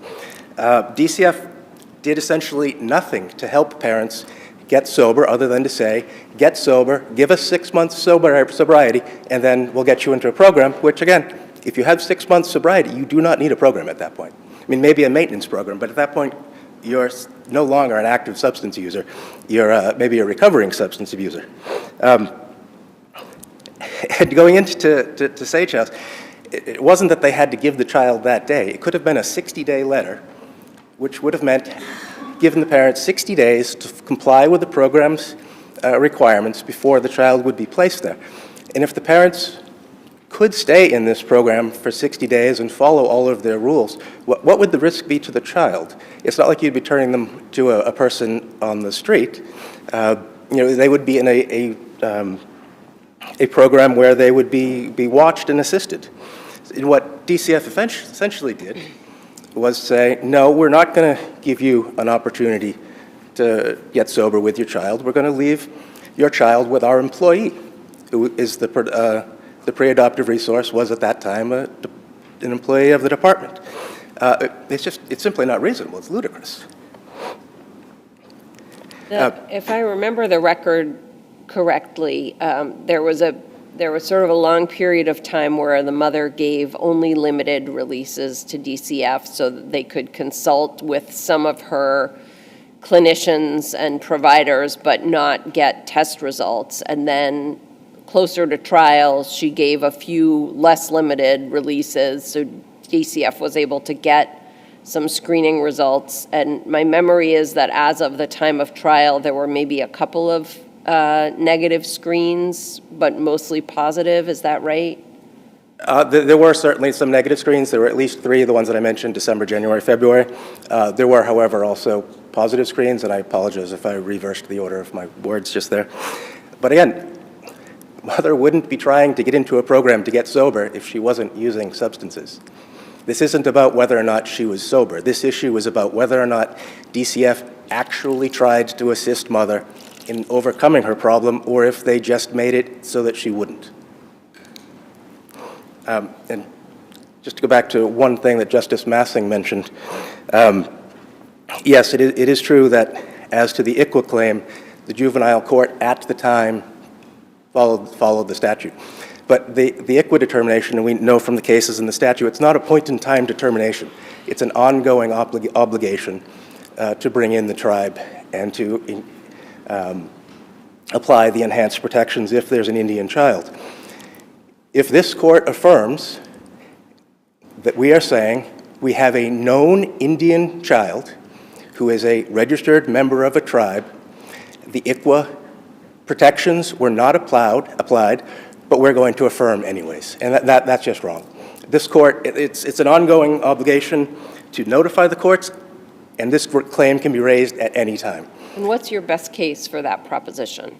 The best case that it can be raised any time, I believe it's actually in the statute, perhaps expressly, and that might be 25 U.S.C. 1914. But URSA is a Massachusetts case that says it can be raised for the first time on appeal. Well, it doesn't exactly say that, since I wrote it. Well, it's but we can read it. And if there are no other questions, I will rest on my brief. Thank you. So we'll now on the appellee side. By the way, I forgot to mention at the beginning, of course, this is an impounded case, and we don't mention the names of the parents and the children so far. That has not been a problem, so harmless error for me not making the. But DCF and child don't mention the names. So you also divided your time 50-50? Yes, Your Honor. Okay. Good morning, Your Honors. May it please the Court. Claire Gilchrist for the Department of Children and Families.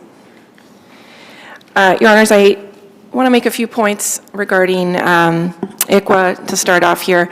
The trial court applied the correct standards of proof. As everyone agrees, there was no error below at the time of the trial. So what we're talking about are post-trial events. And if I understand my sister's argument correctly, if there's a post-trial event that had it occurred during trial, she seems to suggest that this appeals court should then change the outcome. And that's not what the jurisprudence is on post-trial events. It's only in extraordinary circumstances or if other criteria are met in the Rule 60B motion that a new trial would be ordered. And here, ICWA is very clear, and the Code of Federal Regulations accompanying ICWA, that termination proceedings and other proceedings are separate and distinct, and they have each their own outcome. So for example, a termination proceeding has its own outcome, and an adoption proceeding has its own outcome. And so if you look at the definitions in the Code of Federal Regulations, it's very explicit that there's different types of proceedings that ICWA could apply to, and they each have their own, there's each a distinct proceeding and their own outcome. So while the child is now an Indian child, and ICWA could apply moving forward, there's no authority in ICWA or for the Commonwealth to retroactively apply ICWA status to the child. It's uncontested that it's the tribes that decide membership, and I think we'd be running into a sovereignty issue here if the Commonwealth can say, well, actually, tribe, your membership decision was wrong, and we're now going to apply. Well, the tribe told us that their membership decision was different. I'm sorry? The tribe told the Commonwealth or told the father that they changed their mind. Right? He's eligible. Well, they didn't change their mind about their enrollment period. So they haven't gone back and changed their enrollment. So, and here I think is also a confusion where ICWA status is not based on heritage.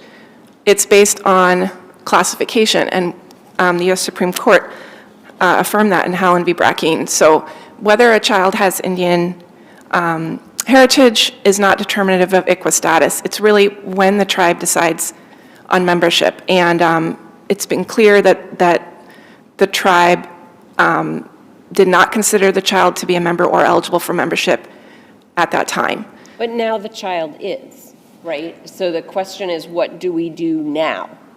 And given that childhood is fleeting and that this is now an Indian child, is it the Commonwealth's position that the child needs to bring a separate case or a different challenge in order to have a court consider the effect of the child's new Indian child status on this order, this termination order? I heard you refer to the child. Do you mean the tribe or the child? The child. The child. I mean, no one's here representing the tribe, right? No. So child, I'll let child speak for his client, but child is not seeking to void the lower court order. But shouldn't the tribe, so now that we know that the child is a member of the tribe, should the tribe be given an opportunity to weigh in on whether? So the tribe has been given notice.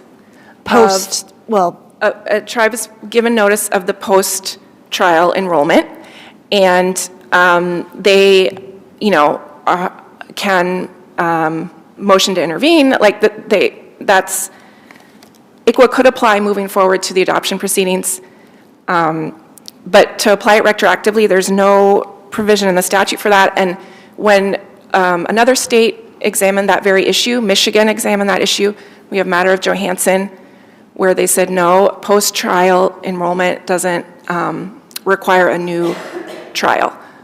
Is that the only case that squarely addresses this issue, that one Michigan case? There are other cases that address the issue. For example, even the case cited by my sister in the reply brief, INRI HG, but that's distinguishable from this case because the trial court erred below in the notice requirement. So any case that's been cited in the briefing where That's distinguishable. That's not our case here. It's distinguishable. It's not our case. So but Michigan, that case, that's the only case, correct? That you are aware of that deals with the issue that. Yes, but the other cases, there was always some issue with procedural error below. You just adverted to the fact that the tribe hasn't been given notice. Last night yesterday we received a motion from Father's Council to to receive the new docket entries and updated docket entries. What's your position on that motion? I mean, I think the only thing they reflect is... The department objects to the motion because it's not a complete picture of it. I think it's three additional docket entries, right? Right. Which showed just what you just said, which is that the tribe hasn't given notice. I apologize, Your Honors. No need to apologize. For going outside the record. But that's not a complete picture of what's been going on below, so that's why the department would object to that being included. As far as, considering the merits of the case, it is important to look at the merits. The single justice in her decision found there was an unlikelihood of success on the merits for a new trial, and especially concerning reasonable efforts. Again, the department, it's not that the department wouldn't, didn't want the parents to have substance abuse treatment, but parents insisted on Sage House, which is a program that required reunification with a certain time. And there was already evidence that while parents are actively using substances, they were not properly caring for a child. So for the parents to say, well, it's okay if we're using, we're going to be in this program, but where you have mother, having unsafe sleep practices with the child while she's using, she's not able to wake up easily, she couldn't recall the last time she'd fed the child. So these are all dangerous to the child while mother is using. So to be reunified while she's using it would result in unacceptable care of child. And so really the department was concerned with this reunification piece, where it's this, okay, now we have to reunify within 60 days, and we have parents who aren't cooperating with us. So how can we know that we'll be getting information from them to check on whether, they're complying and whether the child is safe? So it's really untenable for the department to, just trust that this child's going to be okay while parents are actively using substances. It was the reason for the removal, and we can't, the parents have a pattern of refusing to provide information on their sobriety journey, and in fact claim that it's private. And I see that I'm over my time. Any more questions for Alicia? Okay, thank you. Thank you.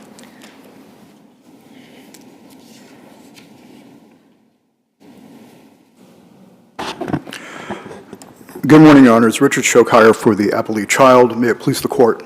The child asks this court to affirm the lower court's orders and decrees terminating the parental rights and freeing him for adoption. He also asks that this court as well affirm the single justice's decision. As my client is compromised by a constellation of special needs, one of which deprives him of the ability to communicate, both myself and his trial counsel have substituted judgment. I hope to speak for him. His biological mother abused drugs throughout her pregnancy, drugs that were supplied to her by the biological father, and which led to him being born substance-exposed to fentanyl, requiring his hospitalization. Upon his release from the hospital, he was briefly placed with the parental grandmother, the same woman that the parents argue the court erred in not giving custody to. However, this is the same woman who left the child with the parents who were using drugs unabated, not to mention father's open warrants for drug-related charges. Though she claimed that she believed that the parents were sober, that seemed to not be true. However, she was wrong with that decision and subjected the child again to state intervention. The evidence before the lower court sufficiently demonstrated not only the nexus of the parents' behavior and harm to the child, but also their ongoing drug abuse, which was revealed when the department had to finally subpoena their records in anticipation for the trial, which demonstrated demonstrated almost continuous use. The parents' chosen treatment program, which required their sobriety, and which father acknowledged at trial required the sobriety. There was no error, therefore, in the judge finding that the department had made reasonable efforts. They simply could not have entered the program, and if they had, probably would have been evicted within a couple of months. Moreover, the lower court correctly decided that the grandmother, as father's privately hired expert testified to, was an inappropriate placement consideration, just as the judge also weighed the post-termination visitation was not in the child's best interest, given that the parents and the grandmother had spent less than a day with their child, and often through chaotic visitations where the child was left reeking of marijuana after the visitation. And the court did not err in considering the 51A that spoke to father's, bless you,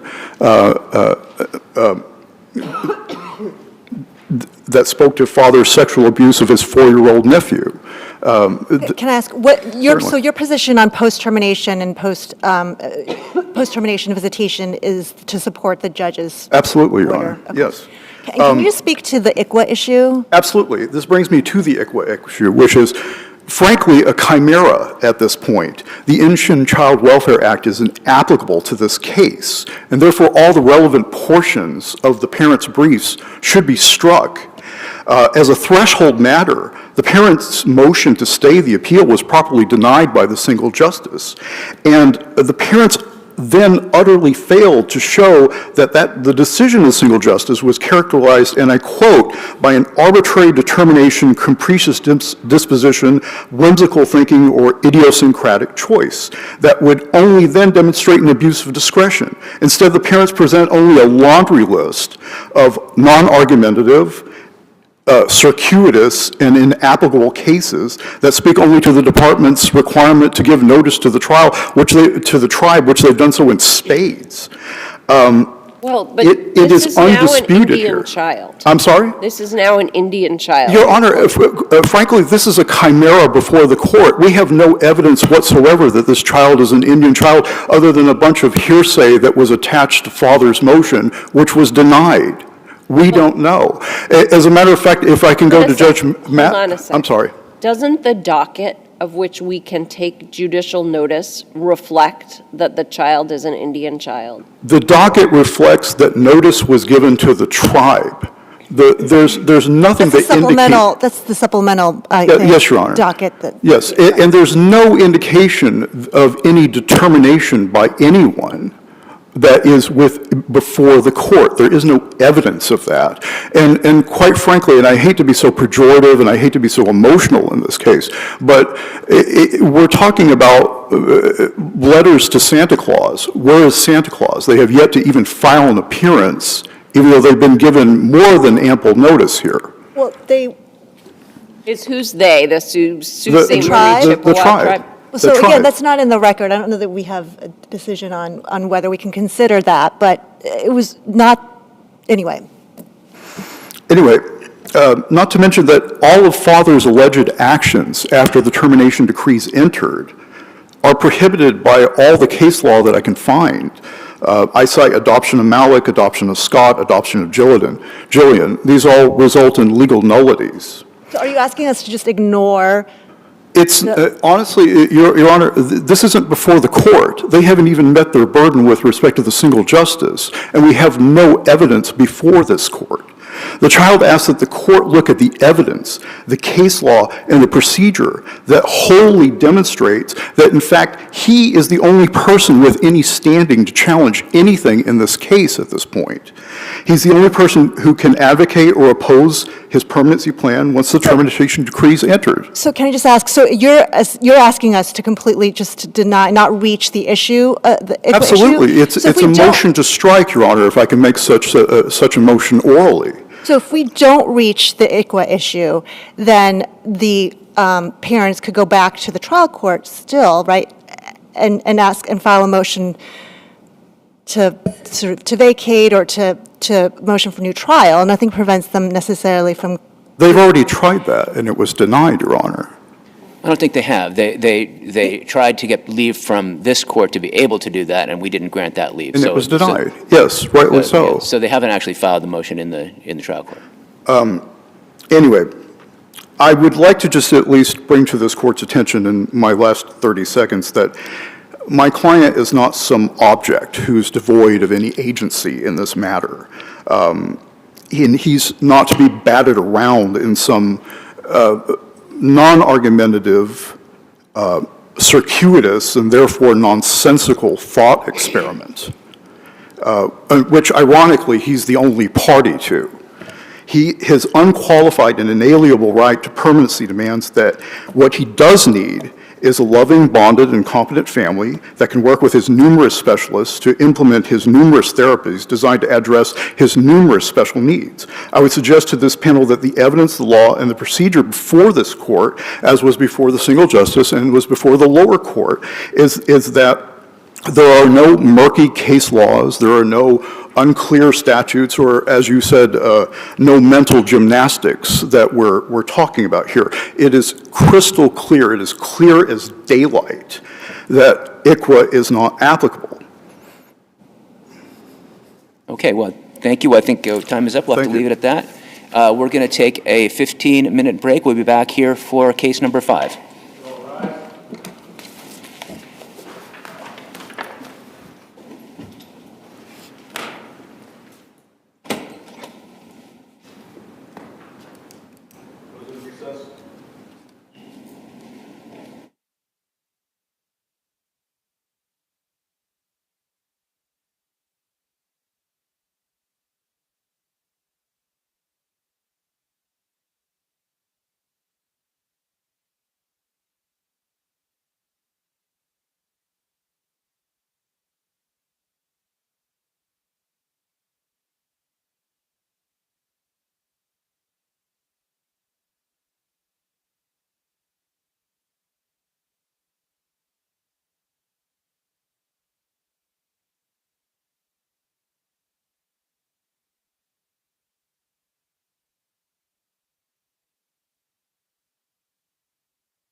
Members of the session, please be seated. All right.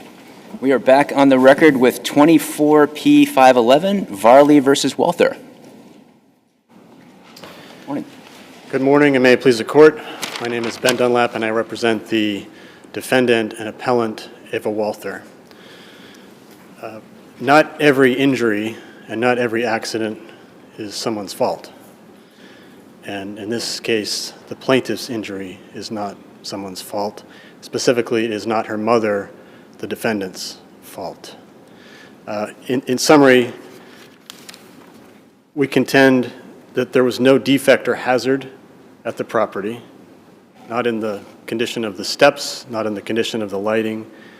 We contend, secondly, that the condition of the steps and the condition of the lighting was open and obvious and well known to the plaintiff, and that the exception to the open and obvious rule, open and obvious doctrine, for a defect that can be remedied, a dangerous defect that can be remedied by a defendant, should be remedied, that exception does not apply because there is no hazard or defect to be remedied in this instance. So we view the facts for our review in the light most favorable to the plaintiff, correct? Yes, Your Honor. And is there anything in the record, how do I put this question? I'm not very good at this right now.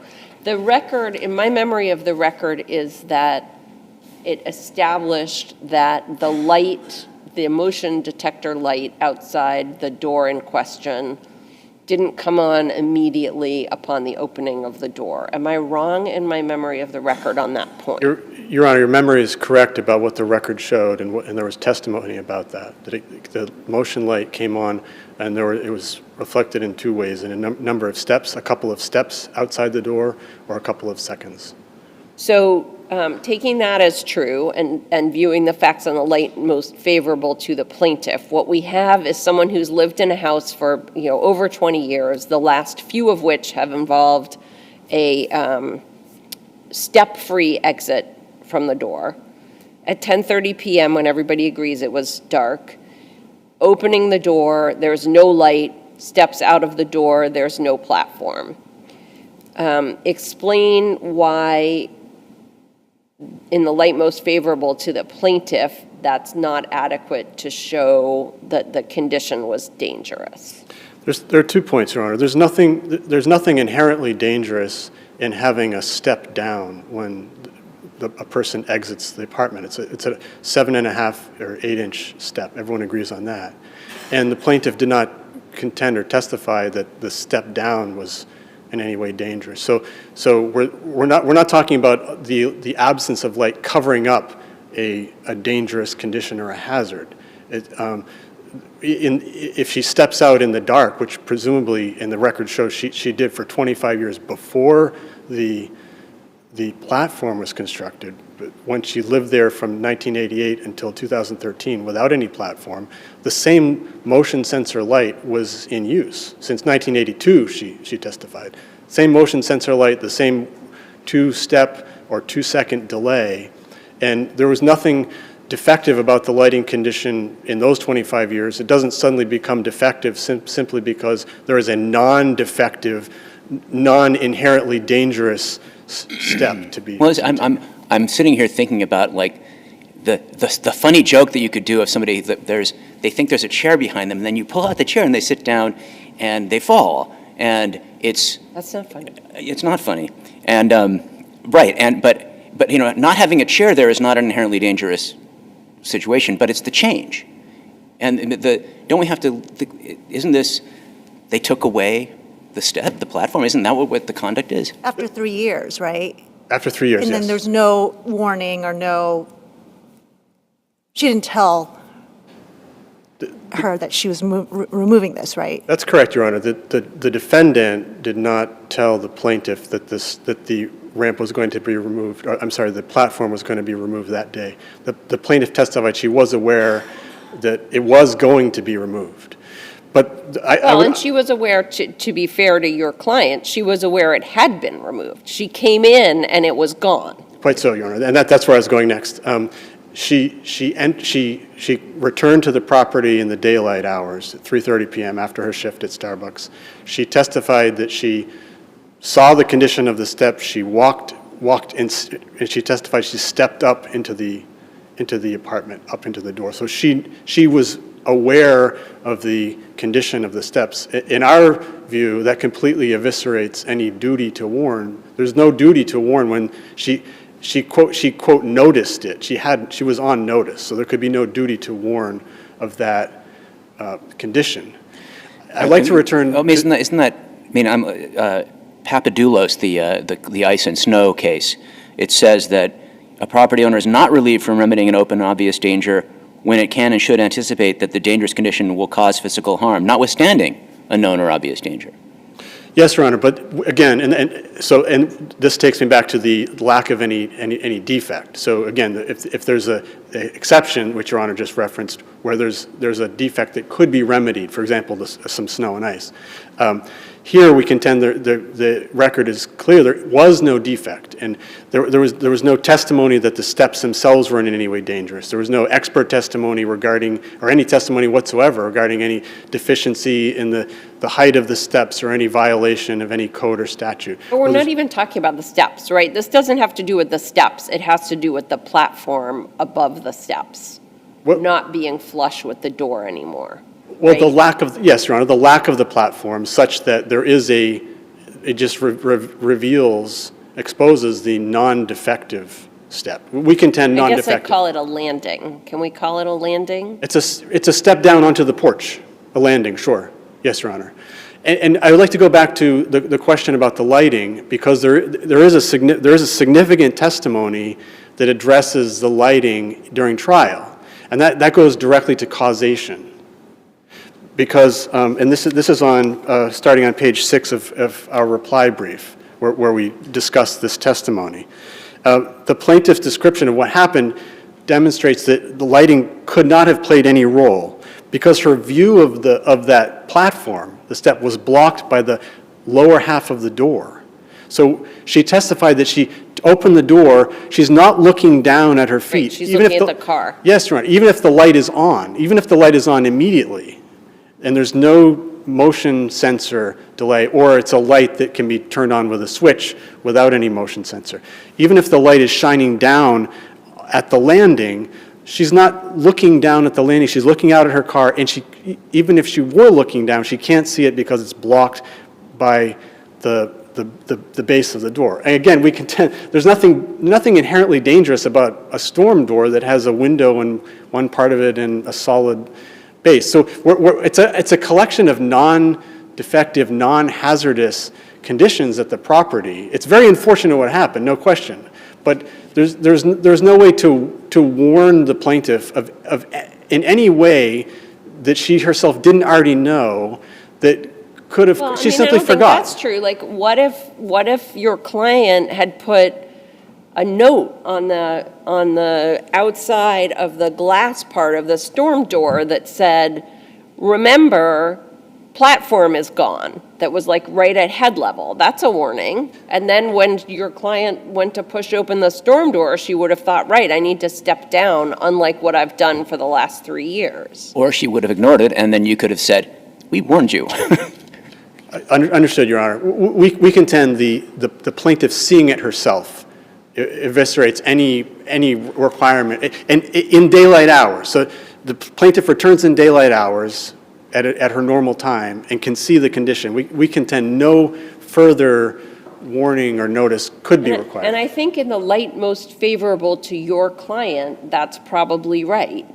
But that's not how we review it. So it's, to turn back to Justice Massing's question, it would be true in the case of somebody doing the chair pull thing that there's nothing presumably stopping the sitter, here and after the victim, from looking over their shoulder to see that the chair has been pulled away. But in the light most favorable to the victim, are they required to do that before they sit down?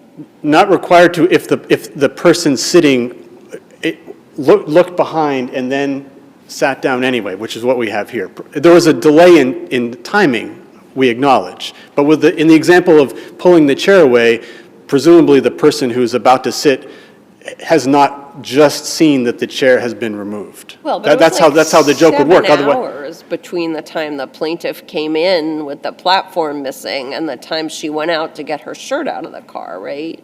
Well, that would go to the plaintiff's negligence, which I think the jury perhaps considered and made a determination on. We're not contending that at the appeal, we're not contending that the plaintiff was negligent in forgetting. She obviously forgot. Right. And perhaps it was negligent, but the jury may have disagreed. What we contend is, once you know, there's no further duty to notify again. I mean, it would create a sort of heightened standard for, you have to keep reminding someone, keep giving notice, even if they already know about this condition, which again, we don't contend is defective at all, but it would sort of... Don't you have to give notice for a reasonable time? I mean... I don't think that's not articulated in any of the standards, Your Honor. Any type of continued notice or repeated notice or multiple notices. I think in other words, the cases seem to indicate if you see it once. And I would point to some of the cases that we cite in our brief where there was no liability. And if I could just note some of them. Like that Tremont Temple case? Yes, exactly. It's right up the block, as we all know. Yes, Your Honor. And that's one where the plaintiff steps up into a room, turns around and steps back down, and there was... That's not a 7-hour difference. She walks in and walks right back out, right? The timing was not an element in that case, we acknowledge that. Right. She had entered the room a few minutes before through the same door. Sure, Your Honor. And with respect to the Gallant versus Indian Ranch case, that was a case where the plaintiff traversed over tree roots and then came back the same way and tripped. And again, the plaintiff there was aware of the condition and there was no liability. In the LeBlanc versus Atlantic Building case, the plaintiff was loading and unloading building supplies. He walked past several times this wrinkled tarp, and then on his return trip, he tripped over it. So again, there are multiple cases where a plaintiff sees it, and they don't have to see it more than once. Seeing it once is enough, and then on the return trip, like here, they see it once, on the return trip they've forgotten about it or ignoring it. We don't know which one, but I think here we can presume she forgot. Do any of those cases involve a course of conduct, or that's wrong because that's a sort of term of art, right? Do any of those cases involve something that is in the plaintiff's regular life, like this one? Like every morning when I step out of my door, the surface I'm stepping out on is level with the surface I'm stepping out from. I don't believe those cases specifically addressed a person who was accustomed to the environment. We would actually argue, however, that detail favors the defendant's position because she's well acquainted with the property. Unlike there's another case involving lighting where the court said, well, because there was no light here and the plaintiff was unfamiliar with the property, lighting was an issue. Is that the furniture case? Possibly, Your Honor. Here, the plaintiff is well accustomed, very familiar with the lighting conditions. She knows what the light is like on the porch. Well, she's accustomed to the ramp, right? For the last 3 years. And she's also accustomed for the 25 years before that of what it was like to exit the building with the same lighting conditions and no ramp or no platform. Can I ask just a factual question? The record, I think I recall reading that it was the plaintiff's son who removed the platform, and that he was a resident in one of the units? That's correct, Your Honor. Which unit did he? I don't know if Did he live with the plaintiff or not? I'm sorry? Did he live with the plaintiff?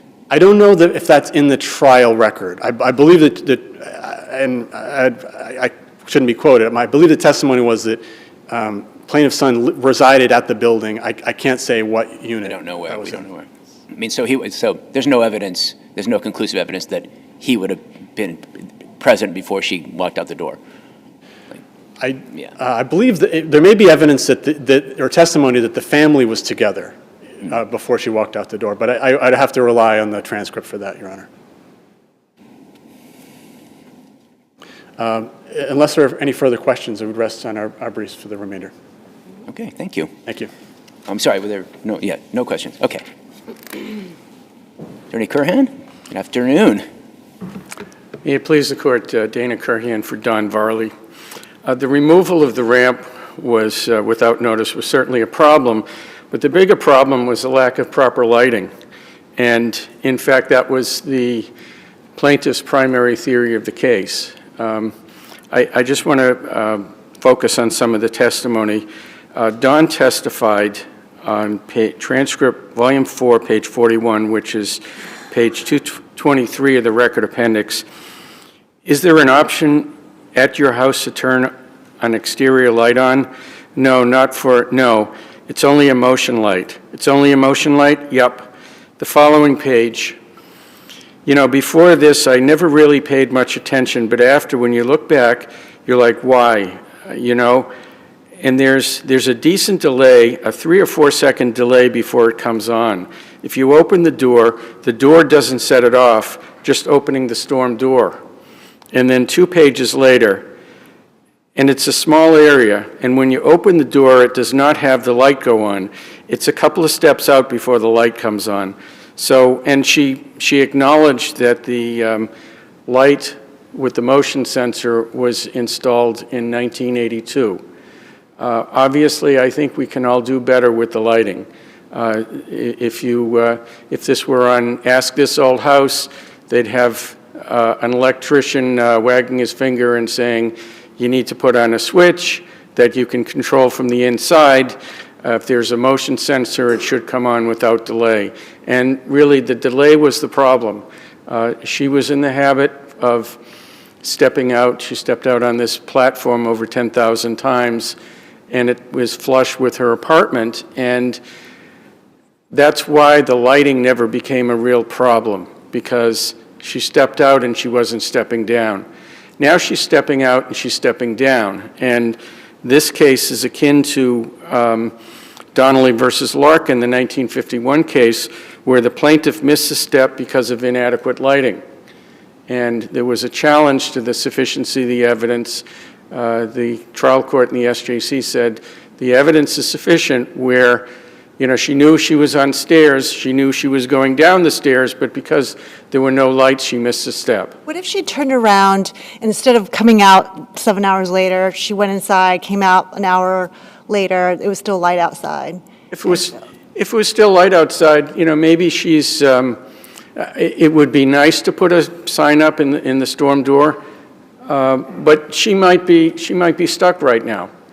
She might be stuck with the result because, you know, she can obviously see it. The storm door, by the way, if you look at the pictures, there's a solid panel, but it's not half of the door. It's more like a quarter. So you should be able to see through that and see out there. And, you know, if this happened during the day, she probably wouldn't have fallen. So I see no mention in the complaint of lighting. Am I missing it? I'm not sure. I think, I think lighting is part of it, and lighting is certainly part of the evidence and the theory at trial. It was argued in the directed verdict. It was argued in the motion for JNOV. But I think it's certainly, there's certainly enough in the complaint to suggest that there was negligence on the part of the defendant. And, you know, she admitted in her own testimony that she probably should have provided proper lighting and proper egress lighting. So if the plaintiff here had not been your client who lived in the house, but suppose she'd had a guest over that day, never been there before in her life, and the guest went out, walked out the door after leaving and fell, would you have a case? I think so, because if there's a step down and the light doesn't come on, then yes, certainly. That's the. So the defect. I mean, so there's no defect in the 7-inch difference. The defect is not being able to see it in the dark. Well, there are two defects. One really applies to the person who lives there. I think if you didn't live there and you didn't know that there had been a deck there, then maybe you step out and you have to look. But the lack of a proper light is certainly a problem. My reading of the Tremont Temple case is that if the situation were as Justice Massing has proposed, there is no liability because the SJC says, which is sort of interesting to me because I think we might be in a different world, but in 1902, it was, quote, a matter of common observation that in entering and leaving stores, halls, railway, car stations, and platforms, office buildings, and other buildings and places, and private houses, adjoining surfaces are frequently at different levels. So the SJC says, you know, as a matter of law, you got to be on the lookout when you're stepping out of a building because you sometimes have to step up or down. That's probably true, but there's a different line of cases on lighting. Can't remember the name, the one with the curbs in the supermarket parking lot. Those are both, aren't those, in those cases, aren't the plaintiffs complete strangers to the area as opposed to somebody who lived there? That's generally the case, but of course, when you look at the Donnelly versus Larkin, the plaintiff certainly knew that she was going down a set of stairs. The problem is the lack of lighting. And, it's in opposing the motion for JNOV, the argument, and this is at page 773 of the record appendix, it was around 10 p.m. and completely dark outside when plaintiff went to exit her unit for the very first time since the platform was removed. The defendant did not have proper egress lighting. The only light available was a delayed motion sensor light that did not turn on until after the plaintiff's injury occurred. The plaintiff had no option to turn a light on. It was this failure to provide adequate lighting, coupled with the fact that the defendant made a significant change to the egress of the premises with no notice or warning to the plaintiff, that caused the plaintiff to fall and get injured. So again, I think the lighting is really critical in view of the change. And maybe either one of them by themselves wouldn't have been a problem had there been an injury, but probably wouldn't have caused an injury. Again, the plaintiff stepped out of her apartment onto a flat surface 10,000 times without falling. But the first time she stepped out of her apartment, and again with this motion light that she didn't really pay much attention to, that's when she was injured. Unless there are any further questions, I will leave the remaining points of the brief.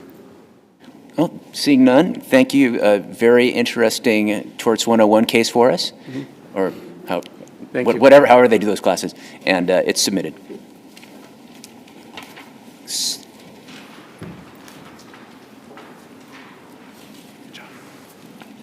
And our last case for today's session is Perez versus Diaz, 24P190.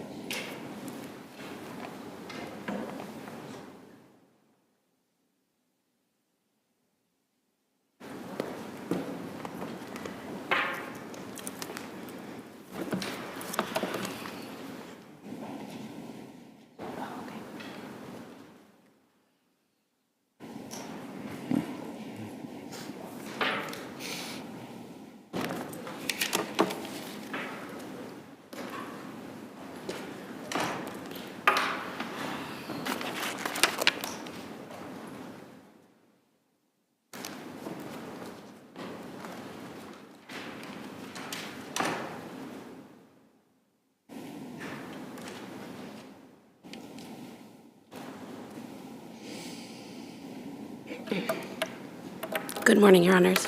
I'm Rebecca Newman. I represent Jose Perez, the plaintiff appellant. As just sort of a preliminary matter, I filed a Rule 16L letter yesterday to draw your attention to a recent decision of this court, a panel of your colleagues who decided the case of Krumsiek versus Collins Electrical. Now, the letter was stricken because it had improper argument, which I apologize about, but the case was still, at least ostensibly, told to you to look to that. So that case, I think, is pretty directly relevant to the analysis here. So I just wanted to put that as an initial thing so I didn't forget to draw your attention to it. I will talk about it a little bit further when I get to that portion. Right, and you're not at all precluded from arguing here. Say that again? You're not at all precluded from arguing here. Right. Go right ahead. Right, that's my plan. So, as you know, this is a case concerning an sort of off-the-books deal regarding the sale of a piece of commercial property which is located in the Dorchester district of the city of Boston. It's on the corner of 310 Columbia Road and 80 Ceylon Street. It's a 3-unit commercial property. The plaintiff appellant has occupied one of the units within the property for over 20 years now, or just about 20 years now, and he operates his successful auto body business from that space. He initially rented it pursuant to a written lease that expired sometime in 2010 or 11.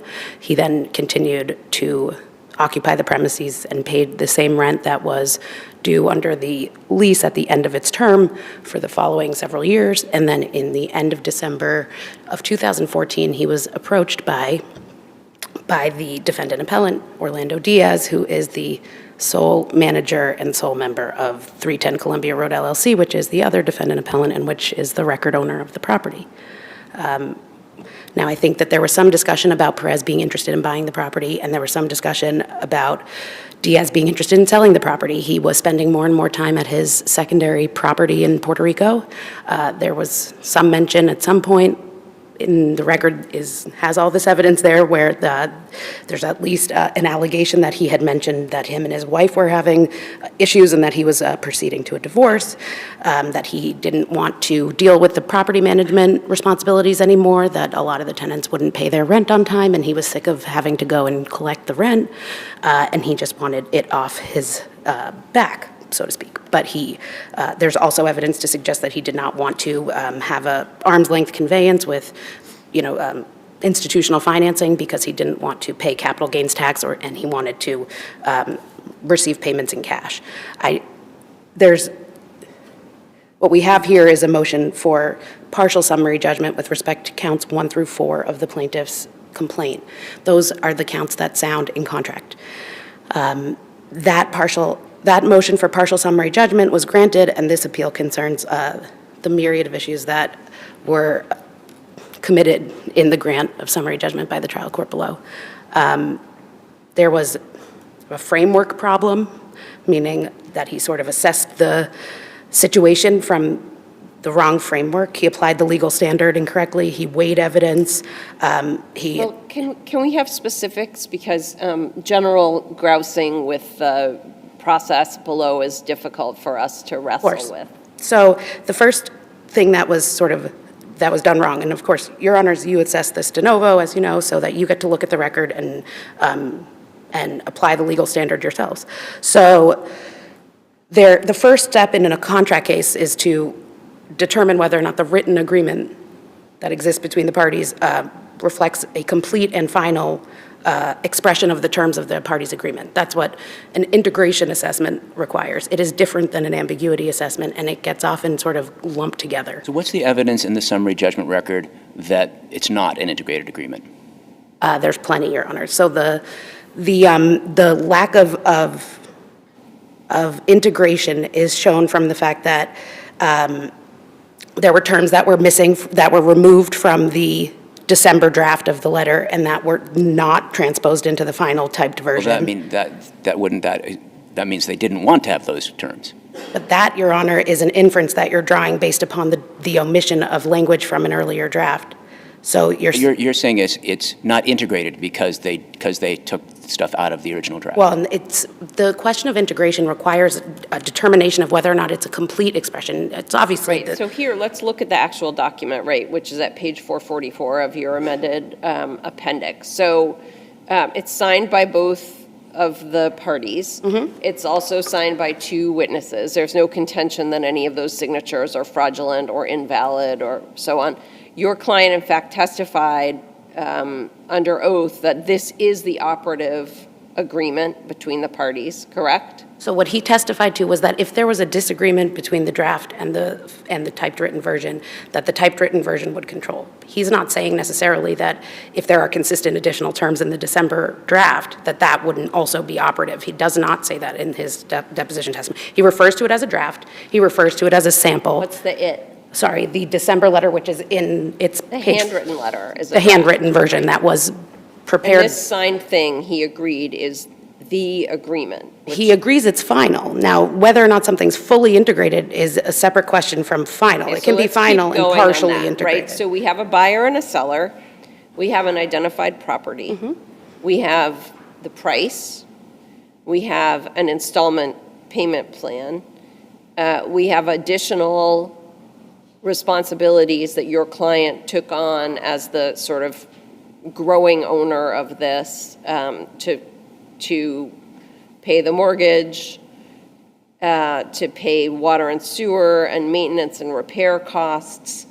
So what is there about this document that doesn't express a full agreement between the parties? Okay, so there's discussion about whether or not he also had an obligation to pay rent. That could have been the subject of something that wasn't complete. It's not expressed in this agreement, so there's a question there. There's a question if this, who owns the rental income from the other tenant?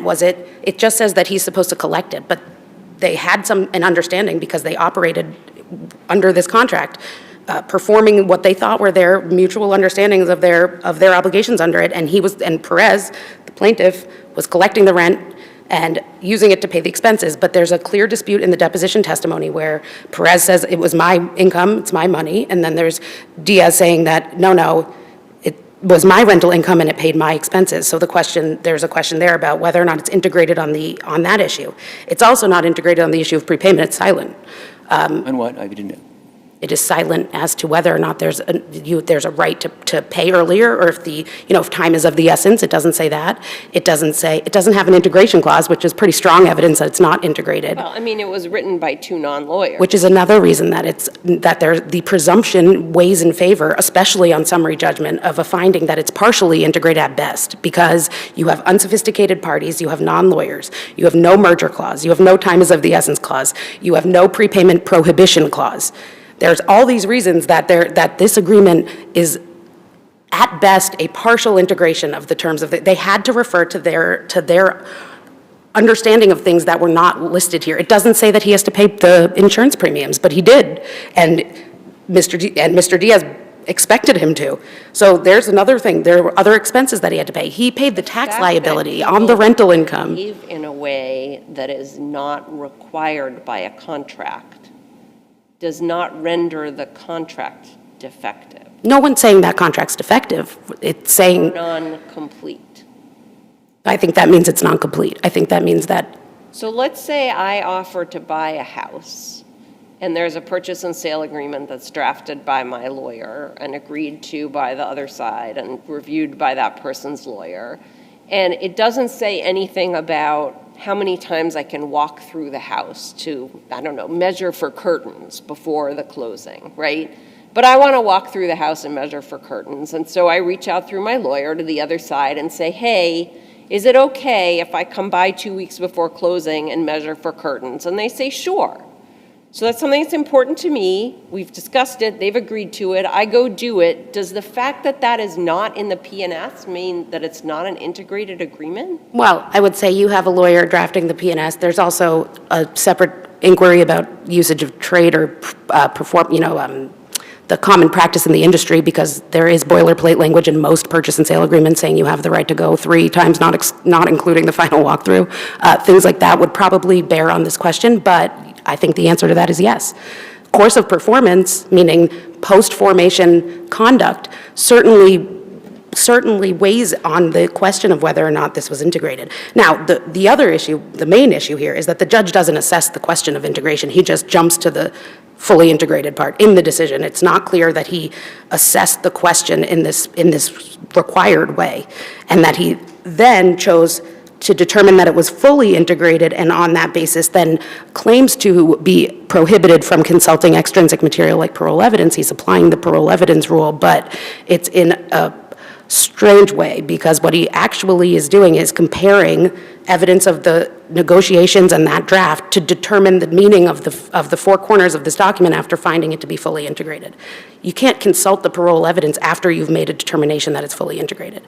So if he is saying that it's fully integrated, then he was required to not look to any of the extrinsic materials and to just decide the issues on that basis. And then there's still the silence, and the lack of time is of the essence.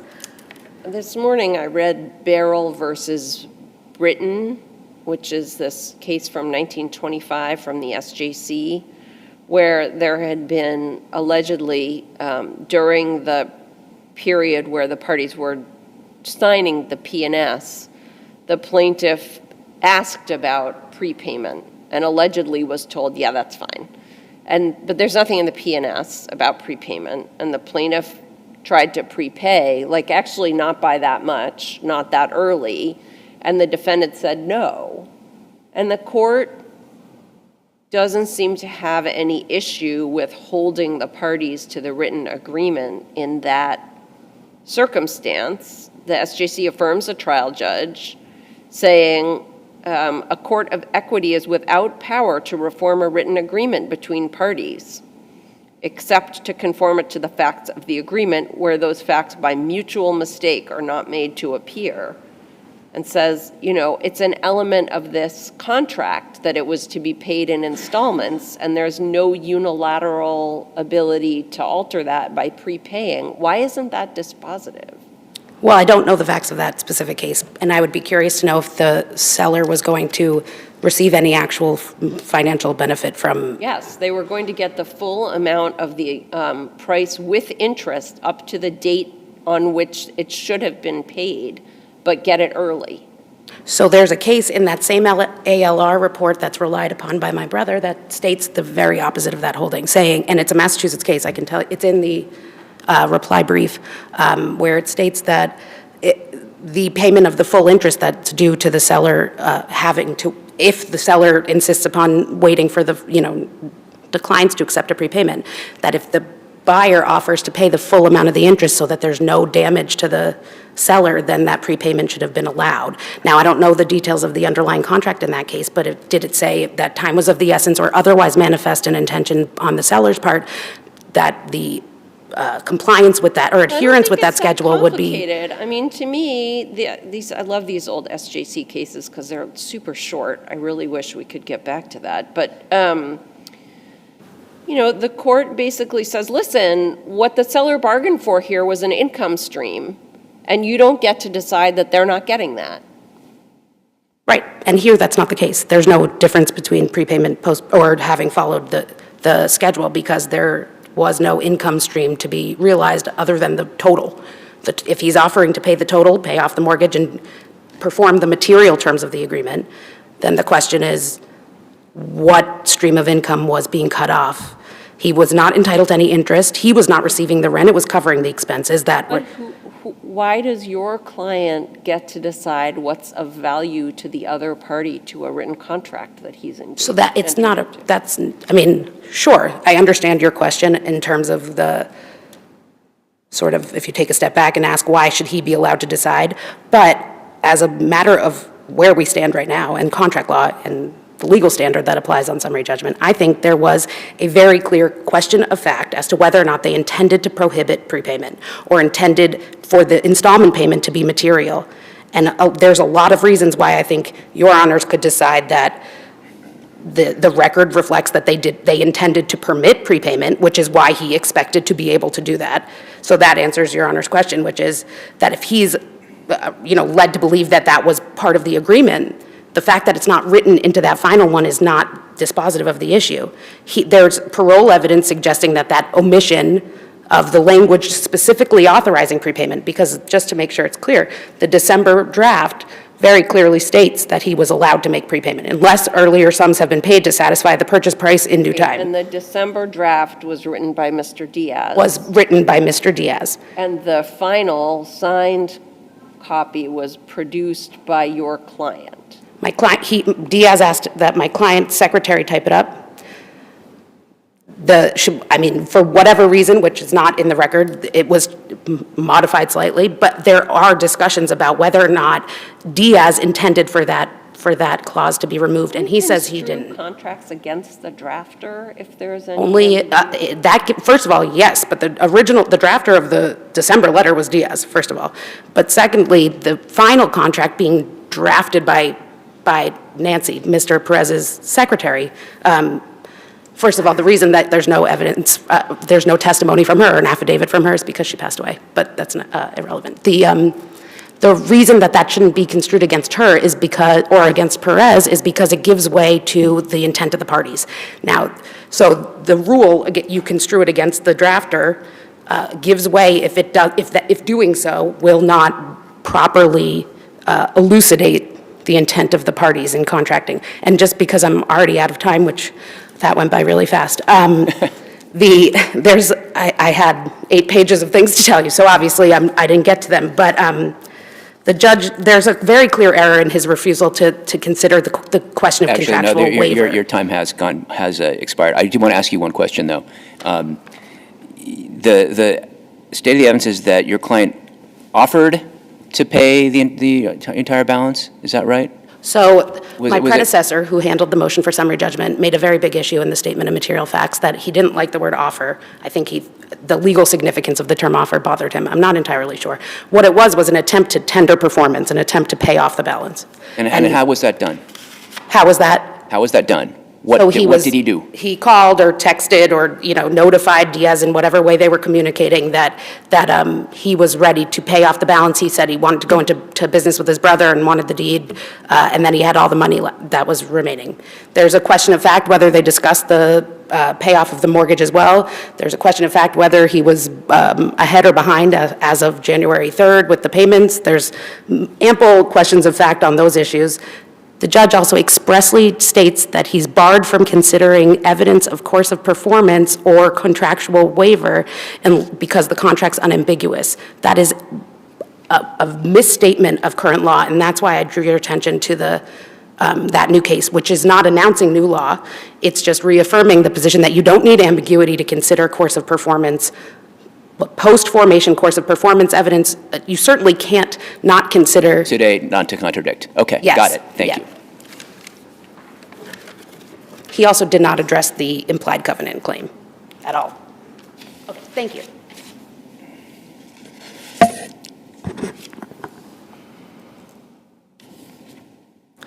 May it please the court, I'm Robert Shaw of Holland & Knight, and I represent the defendant appellees 310 Columbia Road and Orlando Diaz.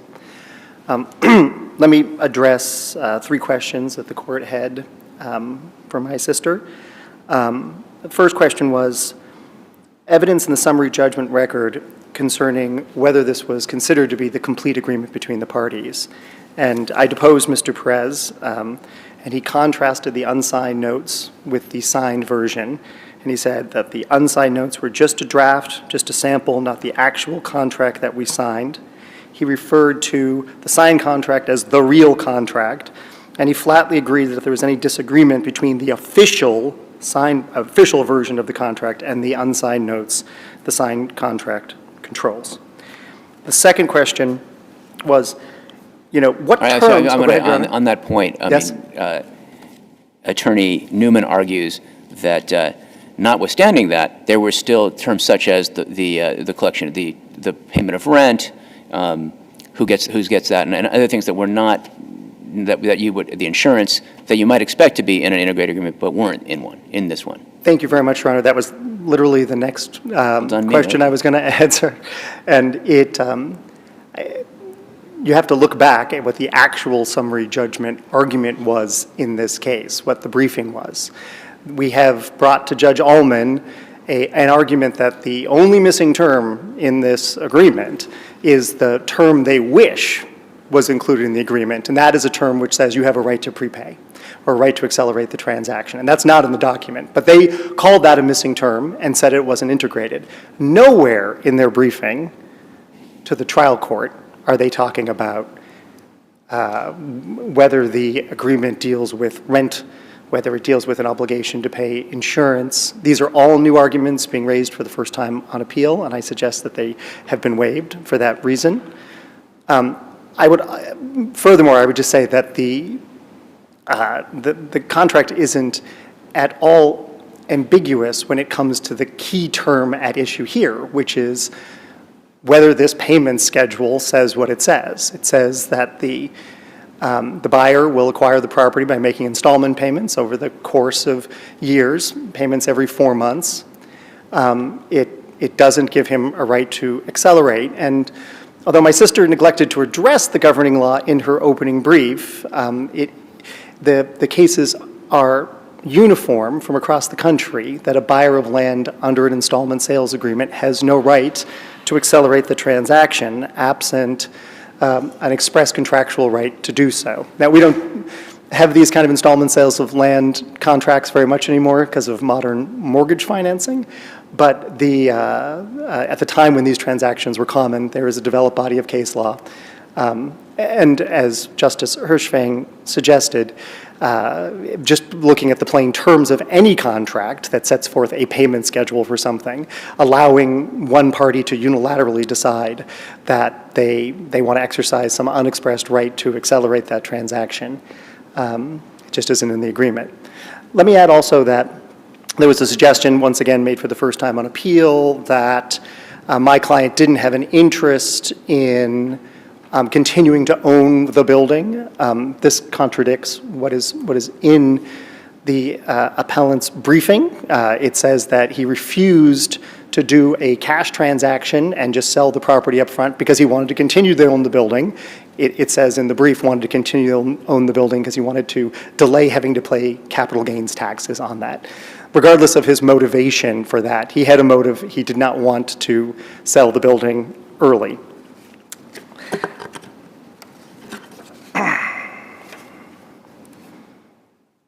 You know, I think it's helpful to distinguish between cases where you have a contract that's genuinely ambiguous and cases that are missing a term. So if you have, for example, a contract between an American and a Canadian, and it calls for payment in dollars, but doesn't specify whether those are American or Canadian dollars, well then you can resort to extrinsic evidence because you need to look to that to interpret what the word dollars means in the contract. Here, there's not the slightest ambiguity in the fact that there's a payment schedule set forth there. And so Judge Ullman was correct when he determined that there was no need to resort to parole evidence. But then he moved the analysis one step further. He took a belt and suspenders approach, if you'll forgive the term. He said, even if I were to do what the plaintiffs have asked me to do, would ask me to do, and I did look to this extrinsic evidence, it still doesn't get them where they need to go on summary judgment. The only extrinsic evidence they were looking at is the unsigned notes, in which, as Justice Massing suggested a moment ago, the decision to remove language from the draft is not an indicia that it should have been included in the final. If anything, it suggests a deliberate choice to remove that language. Also, I would mention that when at deposition, when asked, what gave you the sense that you had a right to prepay here? You know, the plaintiff could have responded, oh, because I was told I had a right to prepay, but he didn't. He said, no one ever told me I couldn't prepay. And what's the problem with me accelerating this transaction? No one ever said I couldn't until I tried to prepay, and then they said they wouldn't take it early. Respectfully, he's just got the law reversed. The only other piece of extrinsic evidence was in the summary judgment briefing, the actual briefing below, was the suggestion that the defendants accepted 2 payments slightly ahead of schedule back in 2015. And Judge Ullman said, well, this might, even if I entertain this extrinsic evidence, this course of performance, it might give rise to a reasonable inference that the payments could be made with some flexibility, but it's not going to give rise to an inference that you can accelerate the sale by almost a full 2 years, which is what they were arguing.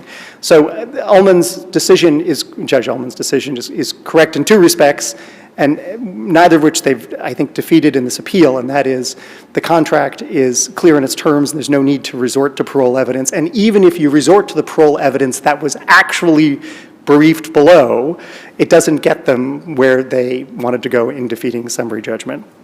Can I ask, can I divert you for a moment? I didn't see in your brief at least any explicit addressing of the argument that Judge Ullman's ruling didn't really grapple with the implied covenant of good faith and fair dealing claim. Do you want to address that? I do, Your Honor, and it was an omission from my brief, and I'm glad that you pointed it out. The implied covenant of good faith and fair dealing is, it is as though it is written in every contract that the parties will conduct themselves in good faith and fair dealing. A material breach of a contract relieves a counterparty of all of their contractual obligations, including an implied duty of good faith and fair dealing. It is not, the argument here is not that we did something to prevent, and they certainly didn't argue at summary judgment, but the argument wasn't that we did something, that is the defendants did something to prevent the plaintiff from enjoying the fruits of this agreement. It was just that we refused to accelerate the transaction, which is what we were entitled to do. So by materially breaching the agreement, the plaintiff relieved the defendant of all of his duties under the contract, including an implied duty of good faith and fair dealing. So I think Judge Ullman looked at it, and as my sister said when she began, the question here was whether this plaintiff had a valid contract claim to force the sale of this building on any theory, and Judge Ullman correctly found that he didn't.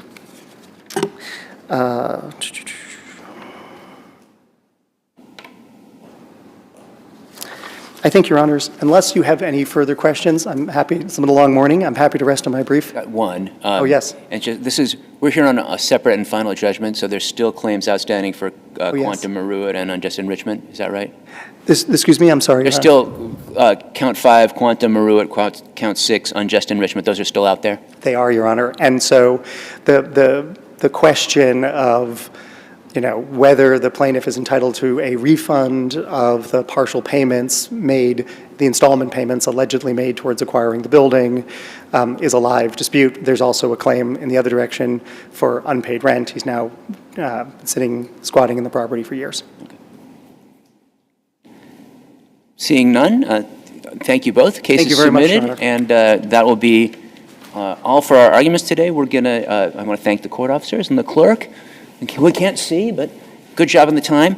And we're going to just go back and change out of our robes, and we'll be back in a few minutes to talk to Professor Justice Granger's class.